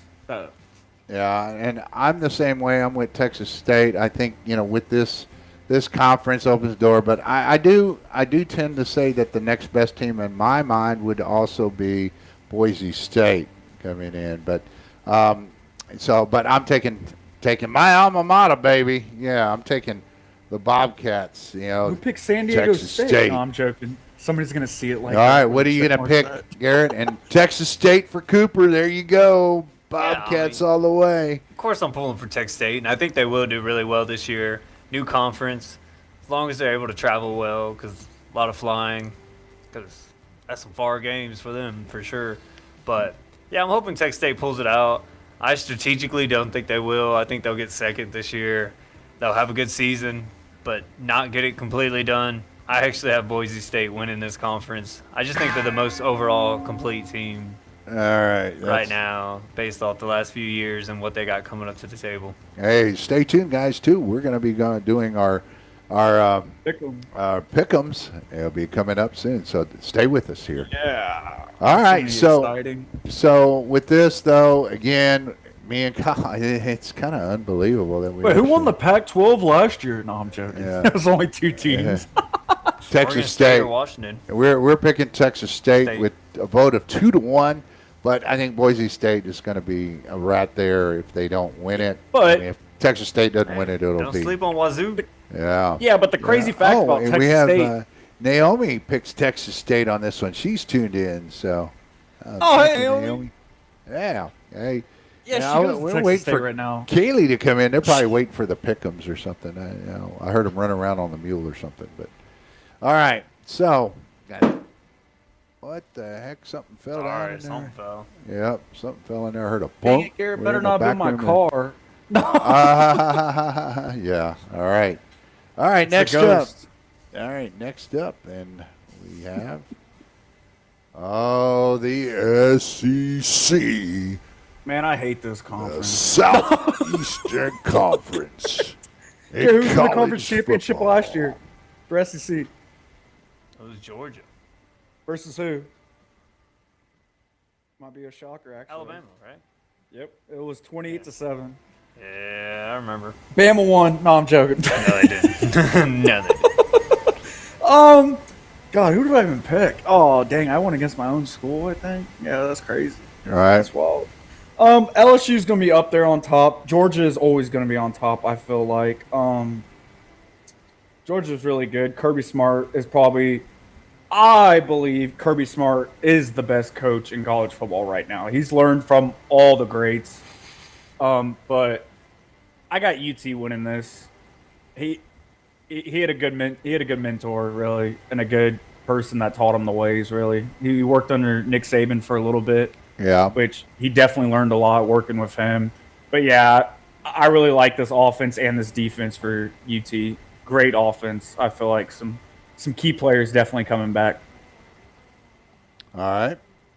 Well, Garrett, who do you got winning this conference? This is a tough conference. Dude, I know. I'm just looking at it. I'm like, God dang, all these teams are going to be decent this year. There's going to be a lot of them that are super good. I mean, OU, they got their starting quarterback, John Mateer, coming back. They had a great defense last year. Defense-minded head coach. They should be good again. A&M, Tennessee even, Mizzou. I feel Georgia. There's a level Bama. here of good SEC, and then there's a level here of just the awful. And nowadays it's starting to blend more and more. I mean, you look at teams like in my mind, you got Bama and Georgia, and then you got teams like Ole Miss, Tennessee, A&M, Oklahoma that are all like in that middle ground. But now getting closer. LSU's got a chance. Auburn's got a new quarterback. If Vandy's got some big holes to fill over there at Vandy, but they could be good again. So Naomi is. Chimed in and said Texas, so I'm sorry to interrupt, but go ahead. But you're right, Garrett. Yeah, I think this is going to be a heck of a battle. I know the only thing that scares me about this Texas team is they got a pretty tough schedule. I mean, they're playing a lot of the better schools in this conference. They got Ohio State. But I think with that defense, how well-rounded that defense should be, and then with Arch, more experience, better receivers on the outside, good running backs, and as long as the offensive line produces really well this year, Texas should be the team to beat. I'm taking Texas all the way. Hook 'em. Hook 'em. Coop didn't like that. Yeah, and the craziest fact that I didn't even mention was UT's playing all of our favorite schools this year except for Texas Tech. They're playing Texas State, LSU, Ohio State, A&M, God, I believe they're playing. They might be playing Georgia too. All right.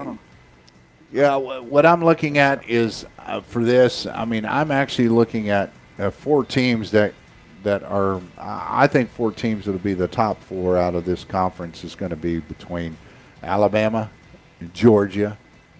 Actually, A&M. I think A&M will be better than Oklahoma, and then and Texas will take it all the way. I just don't see. Florida, Mississippi State, LSU. I don't see. I see LSU being part of it, but I mean they're like the 5th best team to the 6th best team in this. Hey. I mean, look at this conference. I mean, it's packed, man. Of good. I mean, Tennessee you can even argue for, but that's just the kind of the way I see it. But since we are, I think we're all in agreement here where we do have Texas, except for Coop out there. He's picking A&M to win it. So. Oh yeah, we could have guessed that, right? Yeah. Hey, but LSU does have one of the best tight ends in all of college football, actually. Why did you? I mean, what did you do? How'd you test the tight end or something? Man, my goodness. Okay. No, I just know he's the best. He's such a mismatch to any corner. They line him up to the outside, just the mismatch because he's 6'7". So yeah, it's pretty wild. You think he's the best one though? Oh yeah, by far, he's one of the best ones. They literally use him anywhere on the field like a wide receiver. He's basically like when Penn State had Warden or right? Was that his last name, Warren or something like that? Where they use that tight end for everything. That's basically what he could do, really. And then they picked up that new dude from NFL, that other tight end. I'm like, holy cow! I don't need him. No. Yeah. Well, I mean, we're looking at now. Well, we'll be looking at dark horses, and then we'll get to our Triple D pick'em. So, all right. Oh, Dad, you forgot about the Sun Belt. Oh, did I? Oh man. Yes, you were missing one conference. Oh man, I'm sorry, Sun Belt people. I was like, sorry, you James Madison only fans out there. Yeah, well, we kind of I think we went a little bit different in it, but some of us stayed true to what we thought was going to happen. So, all right, I'll tell you who I think is going to win it. It will be just as just the same as we've seen the last 3 or 4 years. Basically, James Madison coming in.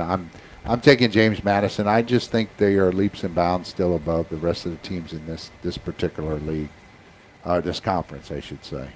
So that's my pick for it. So y'all go ahead. And does anybody know out there who really built that culture for that school? Oh yeah, the guy from Indiana, the coach from Indiana. Who's that guy? Yep. Kirk Cignetti. Yeah, Cignetti. God, I can't even remember his name. That's crazy. But yeah, I got James Madison. God, they're above the rest. Last year it was James Madison versus Troy in the championship, I believe. That's what I just looked at. Yeah. Mm-hmm. Yeah. That was a good match. It was an okay matchup. It was 31-14. Yeah, that's right. And James Madison. With that. Yeah, they ended up going to, going to the playoffs, right? So, all right, how that worked out? Not so good. All right, so Kyle, you had James Madison. Well, I think James Madison's a good pick. I think they had a really good season last year, so they should have a really good season this year. But I wanted to mix things up. I think there's other teams in this conference. This conference is very much one of the conferences where they beat each other out all the time. I think, surprise them all. If they have a good year, I'm pulling for UL, the Raging Cajuns, not Monroe. Man. I'm not picking Monroe. Oh, what's wrong? God, Monroe's the worst. I'm picking Monroe for last. Willie Robertson played football there, Dad. I was just joking. I was playing with you, man. I was like, you were saying UL, University of Louisiana, Raging Cajuns. So. Oh, LA Tech, he did. I think this is LA Tech's first year in this conference. Garrett, this is funny how me and Kyle have been. I just can't believe we were picking. Just picking the names y'all know. Yeah, I mean James Madison. We think will win the conference overall, and then you're saying Raging. I like Raging Cajuns. I do like the Raging Cajuns, but man, Troy's always been a dark horse. Yeah, Troy. Trojan horse. Marshall was good last year. Marshall had a good team. They played Ohio State close for a quarter. What about Coastal? Well, Coastal Carolina. No, they kind of went down. Yeah. Man, I wish we could have that. Poor Coastal Carolina. Yeah, that Appalachian upset against A&M again, right? Wasn't that? State. Yeah. Cooper goes with Marshall. So on that. Hey, Marshall's a good pick. Yeah, I like that. I think that's a good pick. I mean, it's not a bad pick. And this conference, it's pretty tough. So, yeah. So now we get back. Now we go to our dark horses, and A&M gets PTSD with Appalachian State. They really do. So I mean, jumping over to dark horses, right? What I was trying to get there earlier, but this is y'all gonna think I'm a little weird, but yeah, I'll let you boys go ahead and go not first. A dark horse. Man, we're really Texas people, huh? Yeah. We all three picked the Texas team. Yeah, we all picked Texas teams. You know. Go ahead, Kyle. Yeah, I got SMU. I feel like this program is. I don't know if we've ever. I know it's been a long time since the death penalty that they got, but I feel like they're still coming back from that, and I feel like SMU has. They got a lot more money than people think. I feel like. And SMU is starting to look like a real contender, I feel like. And they were on the bubble last year, really. But I got SMU sneaking in the playoffs, I feel like, this year, or maybe even making a run in the playoffs. Well, you know, they made the playoffs 2 years ago. Okay, Garrett. They didn't make it last year. I know. I'm just saying. They've been turning things around. Yeah, but that's who I got. Garrett? Yeah, why do you have Houston? I like Kyle. I like SMU. I've been pulling for SMU the past few years. I think they make the playoffs as well. I think they win the ACC. But my sleeper pick, I'm going Houston. You know, a dark horse is a team that no one expects to make the playoffs. That's my team. I think Coach Fritz is going to turn it around in this year. This is going to be his big step forward. They got a pretty reasonable schedule with the Big 12. You know, if they get some big wins against some teams like BYU or Texas Tech, they could really make a push for the playoffs. So I think Houston, they can have a chance, man. Don't count them out. Yep. H-Town. Houston for Garrett. All right. Looked pretty good last year. Yeah, well, and when I talk about, you know, A&M, I wasn't real clear on what Kyle was asking for as far as dark horses. I was thinking more of looking at who's going to win the national championship or be a dark horse to win the national. I'm not saying they will, but I say they're a dark horse, man. What are you laughing about, Kyle? You over there going? Because I would put A&M as like somebody that would win the national championship. You would? You hating on A&M? Yeah, you would No, never. I would put them as a national champ, not a dark horse. They actually have a shot to win the national championship. I think that's a good dark horse for a natty. Sure. Yeah, because I think you think of top Ohio 12, State, Oregon, Texas. Notre Dame. You know, Notre Dame. You're talking about those teams way ahead of them, and nobody's talking about Texas A&M winning the national championship. And I think with things that Elko has put together and all, he's got a good program going, and I think that he's going to continue to have that program. And they might surprise you and be in the national championship game. I just don't think they will, but I think they're one of the teams that could really surprise you and bring you into the national championship. Cooper, you might like that one. How about that, Coop? Yeah, how about that, Coop? Yeah, Cooper would like that. Yeah, it was like, okay, gig 'em, right? Yeah. Naomi may like that. She wears. Yeah, Mike Butler might like that one too, right? So anyways, man, oh man, that's our dark horses. So right, we picked our dark horses. So what's up? Kaylee loved that one. What are you talking about? Yeah, Kaylee too. My God, I don't know if she's even on tonight. Little Garrett, they're freaking cheering from home, man. They're getting excited about A&M over there in that house. Yeah. Houses are divided. Yeah. So college playoff predictions. That's what you had here, and we gave our top four, and you notice I put A&M in the top four too because I think they're going to be the dark horse coming in. Three in the top SEC four. teams? Yeah, 3 SEC teams. Now Ohio State, along with Indiana, I know that some of those could be put in there, and Garrett, that's what you did. So you probably have a better choice of top four teams than I do, but I'm thinking still with Texas, Georgia, Ohio State, and not necessarily in that order, but I'm just saying those are the four. I was going to explain that. Yeah. I was going to explain that. So. That the people four, are like, oh, what? Yeah, no, I think the final four playoff teams could end up being similar to this. I'm not saying that A&M win a national championship. I still think Ohio State, and it'll come down to Ohio State and Texas as long as they don't play each other in the brackets. And I think it'll be a great national championship game. So you think they're going to play each other twice in one season? Oh, yeah, we see it all the time. Didn't we? Remember last year we talked about how many teams played each other twice? Oklahoma, Bama. Georgia and Texas played against each other multiple times Texas. 1 year. Yeah. So the way the playoff system works, that's what we see. So Can you imagine playing them at the beginning of the season, conference championship, and then in the playoffs? I think Georgia's still going to be strong. Wild. I think Indiana's going to fall off a little bit. That's why they're not in my top 4. But they were definitely in my mind to say, yeah, that's what we'd like to see. So, yeah, I do think they are going to fall off a little bit this next year, but somehow they're making it into the top 4. Because there's always that one team you're like, how did they even make it this far? I couldn't pick Oregon because Oregon chokes in the playoffs, and I don't think Ole Miss would be nearly as good, or Georgia, I think, will be really good. I think they're gonna have a tough battle this year and a tough first round, so they get knocked out. But I like my Texas-Ohio State matchup in the Natty once again. yeah. I said it last year, didn't happen. Yeah, Texas. it was close. Ted, you really don't like Notre Dame, huh? I think No, I Notre Dame's don't got a like legit Notre shot. Dame. I don't care for them. Notre Dame is one of the You best. asked you asked Pappy, your grandpa on your mama's side, and me and Pappy are always in agreement that we both hate Notre Dame. Why? There's nothing to hate about. I love. Oh, you like the I don't movie? mind Notre Dame. The only reason you I don't like him mind is them. because of Rudy or something. That's the only reason you like No, I him. just don't. I like their traditions. Their traditions. Yeah. They're old school. Like, Yeah. I like it, and their old buildings that they have there, the old stadium. You and ain't never everything. been there. You don't even know. You see it on Yeah. movies, and you see it on the college game days. Yeah. But I think we all got some pretty solid top 4s there. All of us right. picked Texas and Ohio State, so I like that. So, all right. So, Kyle, did you get to explain yours as well?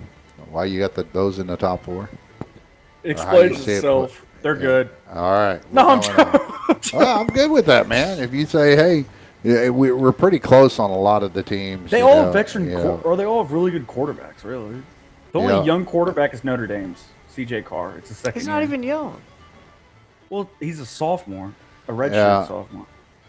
Yeah, he's been in college for 3 years, man. Yeah. That's experience in college. Same with Texas quarterback, I guess, Arch Manning.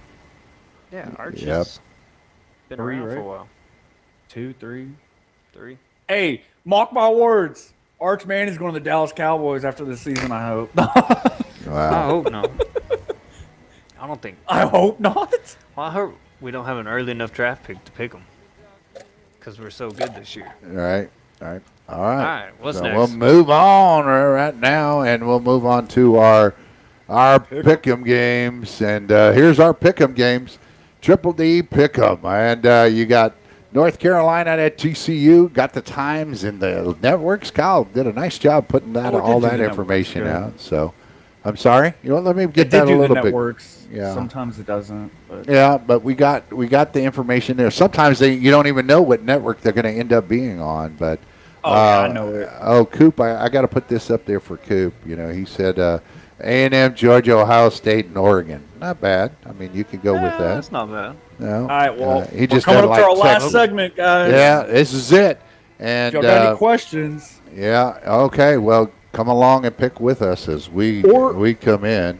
Go ahead. Or college football fantasy questions. There's always that, too, y'all can ask. Yeah, I don't know, This is man. our first year doing it. So our do we first know? picks in, and we're in week 0, so you're going to get some odd little. There we go. Yeah, you're good. Sorry. Yeah, we glitched again. I don't know what's going on, right? It's So- me probably dead. No, it's on this side. All right, man. So, what you got? Who wants to Oh, go this is first? in Ireland? Oh, this is the wild one in Dublin, yeah, in Ireland. Ireland. Kinley that's cool. College game day ain't going to be there this year like they were last year. I wish they were going to be there, but Darn. they didn't want to do a week 0 for college game day, which I'm kind of upset about. But, God, the team that I want to win is Give me North Carolina to win this. North Carolina. All right. Hey, this is starting our picks, for the season, so we'll have to. Oh wait, it is? No, I'm joking. Yeah, I mean these are going to count towards our records for our Pick'ems records. So, all right. Give me TCU.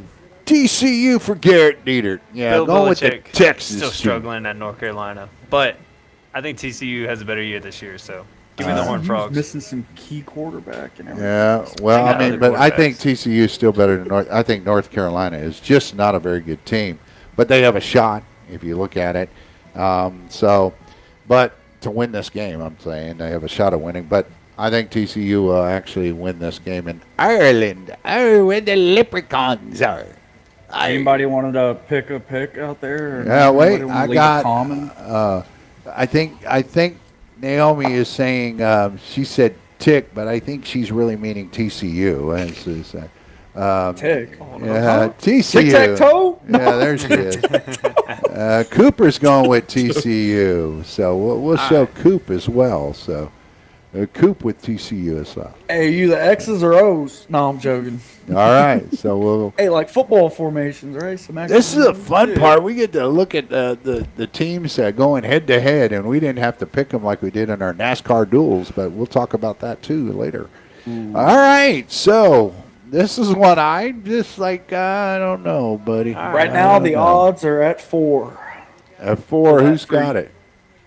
They got Virginia. Virginia was good last year. I can't lie. Yeah, was Virginia very had a good great year last year. Yeah. I was about to say, y'all remember And- Virginia was almost undefeated. If I remember right, didn't NC State have a couple almost upsets there as well? So Yeah, NC Hey. State had a chance, but yeah, Hey, that might be a dark horse right there. Virginia, maybe next year. Virginia? or this Yeah. year? No.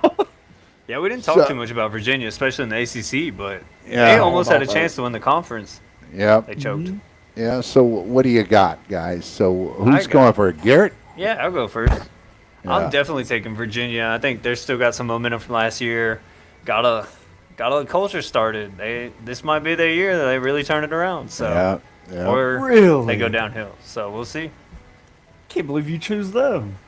Yeah, well, I'm gonna go ahead and go next, and I'm gonna take Virginia just as well because I think they're gonna beat NC State. So, now my system has just crashed. There it is. It's back. Oh, okay, good. Yeah. I was So like, why is it lagging? Because our show's too long. yeah, a lot of things going on. It's a lot right? of bandwidth. or Yeah. whatever. All right, who you picking, Kyle? I'll make it short and simple. Give me NC State. I like their quarterback. You really do. Do you know who's the quarterback? God, I'm trying to look for it. Where's NC State at? Oh, you're choosing NC State. Let's see. Okay, Cooper's going with What conference are they under NC again? State. Sorry. And look, Oh, I believe. Yeah, let's see. Coop's going with NC State. He said Nav State. I better take that off and put up the because right their one. logo's looking weird. Oh yeah, CJ Bailey, man, is their quarterback for NC State. Y'all can't miss him out. He's a great quarterback. I like Okay. CJ Bailey. So, all right. Overrated. All right. Dude, he was great last year, actually. 68.8 completion rate. It's pretty good. Not bad. All right. So our next Not pick bad. in. Oh, a good one here, Hawaii and Stanford. I mean, the two of the teams that, well, but, All right, Dad. but I think, Stanford is going to be looking a little better this year. I mean, they have to. They didn't look very good last year at all. And so, would they win 2 games or something like that? Oh yeah, Stanford was awful. Maybe 3. Yeah, maybe They won 3. 4. They won 4 games. Okay, my They bad. went 4 My bad. and 9, I believe. Or I was something thinking like they that. had only 2, but 4 and 8, I didn't something do my weird. research. So I'm I going did. with Stanford. Good deal. Kyle? Easy. Give me Hawaii. You're saying easy. Give me the Samoans. I like this battle. You're going I like with those Hawaii, guys. man. Yeah. Hey, do you know who Hawaii's mascot? It's the Rainbows, right? Yeah. No. Yeah. Wait, what is their What is their mascot? think The so. Rainbows? or Yeah. something? Yeah. And it's but they have a term for the Rainbow Warriors. They call them The and that's Rainbow all. Warriors. Yeah. Yeah, I love it, man. I mean, Anyways, I heard that they were going to do updates to their stadium finally. yeah. that I heard, After yeah. like 30 decades, it seems like. No. 30 decades? No, football hadn't been around that long, buddy. Yeah. The stadium's been around forever. It seems Yeah, like. dang. Okay, let's see if I get Cooper and them to. I'm going to go with the ACC team here. I'm taking Stanford. I think they just have a better system, better culture. Trying to build something this year, get a win the first week, get some momentum going. Give me Stanford. Okay. Cardinals. Yep. Me and you, Garrett, on the same page on that one. So now we'll go into our next big pick, the game of the week. Yeah. So, yeah, that's so well, guys, what do you think? Is it coming in? What? Where's it at? There it is. Yes, Memphis and UNLV. God, this is a tough one. They're playing in Vegas, dude. In Las Vegas, yes. In Vegas. Man, those casinos about to affect some of these players. No. So, sports betting? Right off the bat, man, this is actually Kyle. I like this one. Yeah, Kyle, I like this one, man. I really do. I like this matchup, and that's really tough matchup for us to look at. So, but I think in the grand scheme of things, I'm going to go with, believe it or not, even though I picked UNLV to win their conference, I'm going to go and say that Memphis is going to win it. I'm going to go with Memphis. All right. I mean, Memphis coming out. I know they had something really good going on, but then I think their quarterback ended up sitting out or something weird happened with their quarterback. Anyways, I am taking Memphis as well. I think Memphis is a better team. I think the American Conference is better. So give me Memphis. God, y'all. They got to be better than the Mountain West. You don't even heard what I say. Cooper had Hawaii, by the way. And Cooper's also picking on this one. He is picking UNLV. Oh. Ooh. Cool. All right, well, let's make this easy. LSU, go Tigers. Go Tigers. Give me Memphis. Yeah. Yeah, man. That's no way to pick. So, UNLV, Coop, I like Memphis. Yeah, and so, God, what's Naomi saying here? Virginia, Stanford, Memphis. Oh, I see. She's picking. Those are her picks. I've never heard of that school. Naomi, yeah, no, that was her picks from our previous picks. So she's like catching up. Okay, I got Virginia, and then I got Stanford, and I got Memphis. So thank you for bringing that in. I appreciate that. All right. Yeah, so, thank you, Naomi. Yeah, and then, all right. So now we're at the point where we went through the big game, and we're towards the end here. And any final questions? No. Anybody? Any final questions? So let's get rid of our picks. They're like, crap, I'm going to bed now. We're tired after that. Yeah. Sorry for the little bit of glitching we've had tonight, too, and I think I can correct that pretty easily. Hopefully we have a bunch of reals, though, after having that long of a show, right? No, I don't know. I'm not going to be here too long. All right. So, I mean, I think if we look at the big picture, and, we went through the preseason stuff. We went through our conference champions. We've said who our Final Fours are. Now, I think, before the season starts, Cooper's already said A&M national champ. So if he wants to say it again, that's up to him. God, it's such a... Yeah, but he said that earlier, right? And so now... So biased. so now I would say is make sure you do subscribe to our show, and we'll be bringing you some more footage next week and everything as well. So, but make sure to subscribe. But before we get to that, we're going to talk about the national championship. Who wins the national championship? Not the top two, but who wins it all, right? Kyle? You're going to hate what I'm about to say, but I ain't going to lie. It's happened the past seasons or past playoffs. Texas is choked. We all know that. They haven't been able to pull through, but I got a wild one. Give me Notre Dame to win the national championship. Oh, you're saying Notre Dame. So we put that on. Notre Dame. We're being Give recorded. me Notre Dame versus Texas in the national championship. Gotcha. Not even Ohio State. Because I feel like Ohio State's going to play somebody better just to almost get to the national championship, I feel like. Right.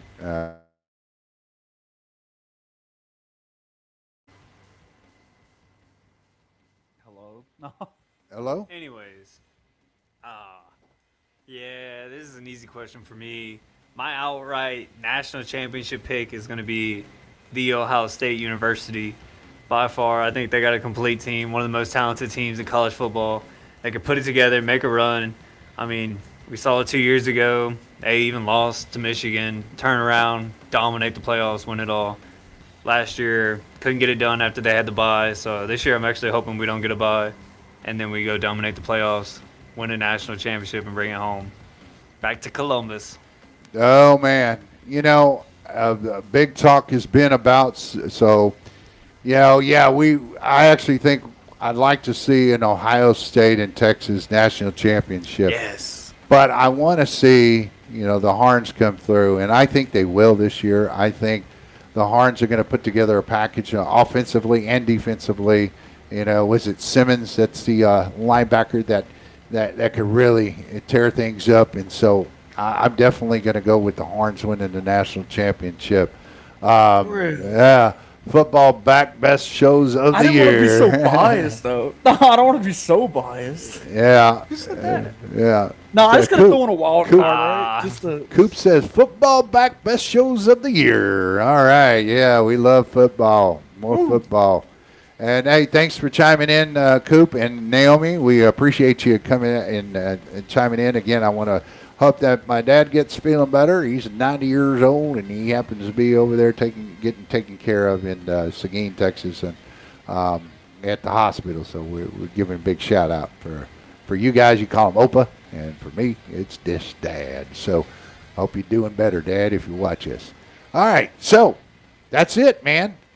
Next week, we looking over, we look at, I know some of these are what we're looking at. College football week 1, Wednesday, September 2nd, but then September 1st, you're looking at the NASCAR before that. So we'll have another, we'll have a doubleheader. Well, basically not a doubleheader, but a back-to-back, night. Yeah. So, but NASCAR playoffs we bring after the chase, watch the race, and then we'll have our reactions from the race on that. And then Wednesday, like I said already, September 2nd at 7:30, week 1. That's where the really big games start, man. And not to take away anything from these games, but man, oh man, do we have a full schedule of great football games. So we have a huge game, UT versus Texas State, man. That's going to be the biggest game of the week. Oh, UTSA, baby, is not going to win. No, UT. Texas versus Texas versus Texas State. Oh, yeah, that's the biggest game. I thought you were talking about the following week, UTSA versus never mind. The following. So. Okay. Yeah, because that's in week 2 of the. We already have the game of the week for that week. Yeah. But anyways, Texas State and Texas playing week 1. What a big game! Hey, right down the road. This is going to be the first meeting between the two. So that's going to be a historic. It's a historic event, and hopefully Texas State, my alma mater, can stick with it. Right? Imagine if they won. Well, it's actually like this. That would just put me back, put me back, we would be crying ourselves to sleep if Texas destroyed. Season over. All right, guys. Making the playoffs. Well, that's it for our show. Subscribe, like, follow, do all those good things on Facebook, YouTube, and Twitch. We're glad you could join us tonight, and we're going to get the heck out of here. So God bless each one of you. Mascoot, Alvida Zane, and adios. All right now,